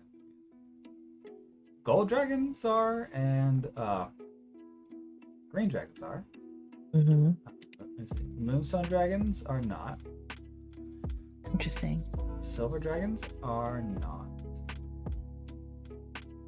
I guess we could replace that with like spider climb or something. Yeah. And we don't have to replace them. Oh, true. Like, see, like, this silver dragon, adult silver dragon, has a lot of abilities. Like multi-attack, bite, claw, tail attack, frightful presence, breath weapon, cold breath, paralyzing breath, and change shape. Oh, so we'd give it a change shape ability. That's its innate polymorph. Okay, yeah. Oh, later on we can like look into like giving it legendary actions. Should it have frightful presence? I'm seeing that as well. I would be pretty scared. Yeah, I would be pretty scared too. But at the same time, considering how it is a more of a mimic type of predator. Oh, true. I don't think a frightful presence would help in that case when it's trying to lure people in. Yeah, you wouldn't necessarily. It wouldn't necessarily want to have a frightful presence even. Yeah. Okay, that makes sense. I think we have a good amount of like actions and like different abilities and stuff. Yeah. I think so too. So next would be kind of statting it out. Yeah, I'm gonna need your help with that because I don't know what number should go where. Neither do I. So we can figure that out together. Dragons in humanoid form lose their fright. It's a frightful presence only in their true form. But not every dragon has frightful presence. I see. Yeah, it wouldn't make sense for its like its decoys that it sends out into the world to have frightful presence. Yeah. Like red dragons. So it's like we could give it frightful presence, but I feel like it doesn't need it. Yeah, I don't think it needs. This also isn't a true dragon. You're right. Yeah. This is a spider. This is like a draconic spider thing. Kind of like dragon turtles aren't. While they're still dragons, they're not like true dragons. Like I don't think a dragon turtle has polymorph ability. We're just using the green dragon as a base. Yeah. Okay, let's see. I'm making a mock-up of like all the new stuff we came up with right now, so I'm trying to get everything written down. Do you want to start working on like its ability scores? Or its stats, I mean? I don't actually know what to do for its stats. Well, why don't I tell you the like preset that I'm seeing here, and then we can maybe adjust it. Yeah, you're going with the adult green dragon, yeah. Yeah. I mean, if we want to do gargantuan, then we can look at ancient. True, yeah.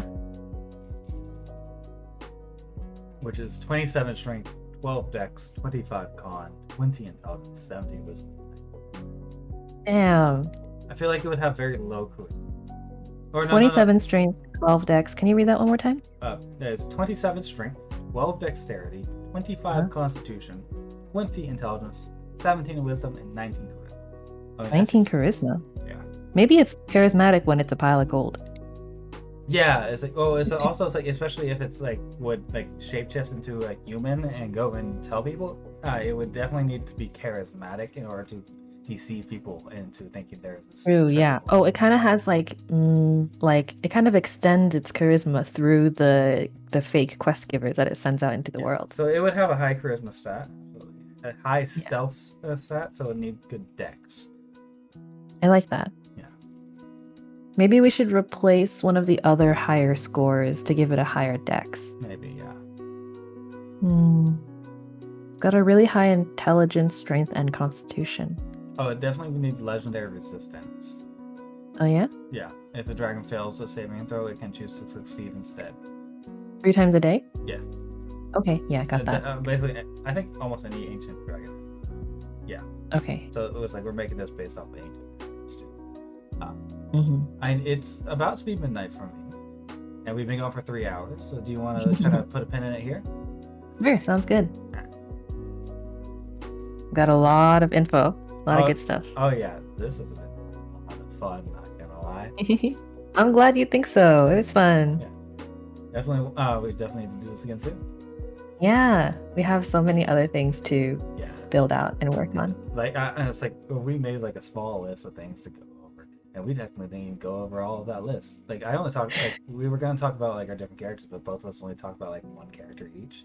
Yeah, we barely talked about most of the stuff on that list. That just means more stuff for next time. Yeah, absolutely. Yes. Now, what if you played it as a character? No, you can't play it as a character. This is a monster. That's way too powerful. It's like you can't. You should play a character. No. You can play it. You can be a draconic lineage. I will not allow a full-on dragon spider in my camp. I'll allow it in my campaign. Moray, no. Words of a naive new DM. Oh, speaking of like, I think like Fizban's Treachery of Dragons book came out with a like a one-shot, like a pre-made campaign, like a small campaign, where everyone plays as a dragon. Oh. Like an actual dragon. Ooh. Yeah, that actually sounds like a lot of fun. Like, yeah. So it's not like classes or anything like that. You're just like a legit fucking dragon. I do like that. That sounds like fun. So it would be kind of cool to play a campaign where everyone's a monster. Mm-hmm. That would be worth fun trying. Yeah, that would definitely be a fun one-shot to play. Yeah. So put that on our list of ideas for next time. Absolutely, yeah. It's like start like writing out a one-shot, or it's like a monstrous one-shot. Can't do everything at once, unfortunately. Yeah, I feel like you'd have to a lot. Mm-hmm. Yeah. I'm glad you like it, Night Fox. I hate it so much. I helped create it. This is your creation, Emrys. You had a hand in this. I'm aware, and I'm sorry for what I've done. I must I'm go. delighted. I must go and atone for my sins. You must check every piece of gold in your hoard to make sure none of it is actually a mimic egg from a spider dragon. I need to make sure that you didn't get in there. Yes. What sins have you have committed? Yes, I have unleashed something terrible upon this world. Me and Moray have. Except one of us is so pleased. And one of us is not at all. The other one is atoning. Yeah, one is just regret, and the other is just happiness. I'm, very happy. This was very fun. This was a ton of fun, yeah. I had a lot of fun. Thank you so much for joining me. Thank you. All right. I hope you all have a great night and a great day, and I'll see you all soon. See you. Bye. I think Monday. Or I'll be on stream with Mew and Mel tomorrow morning. Moray, do you know when you're going to stream next? Nope. No, okay. No idea. So y'all have a great day. I'll be on Mew's stream tomorrow morning. Or great. Yep. Bye. Bye.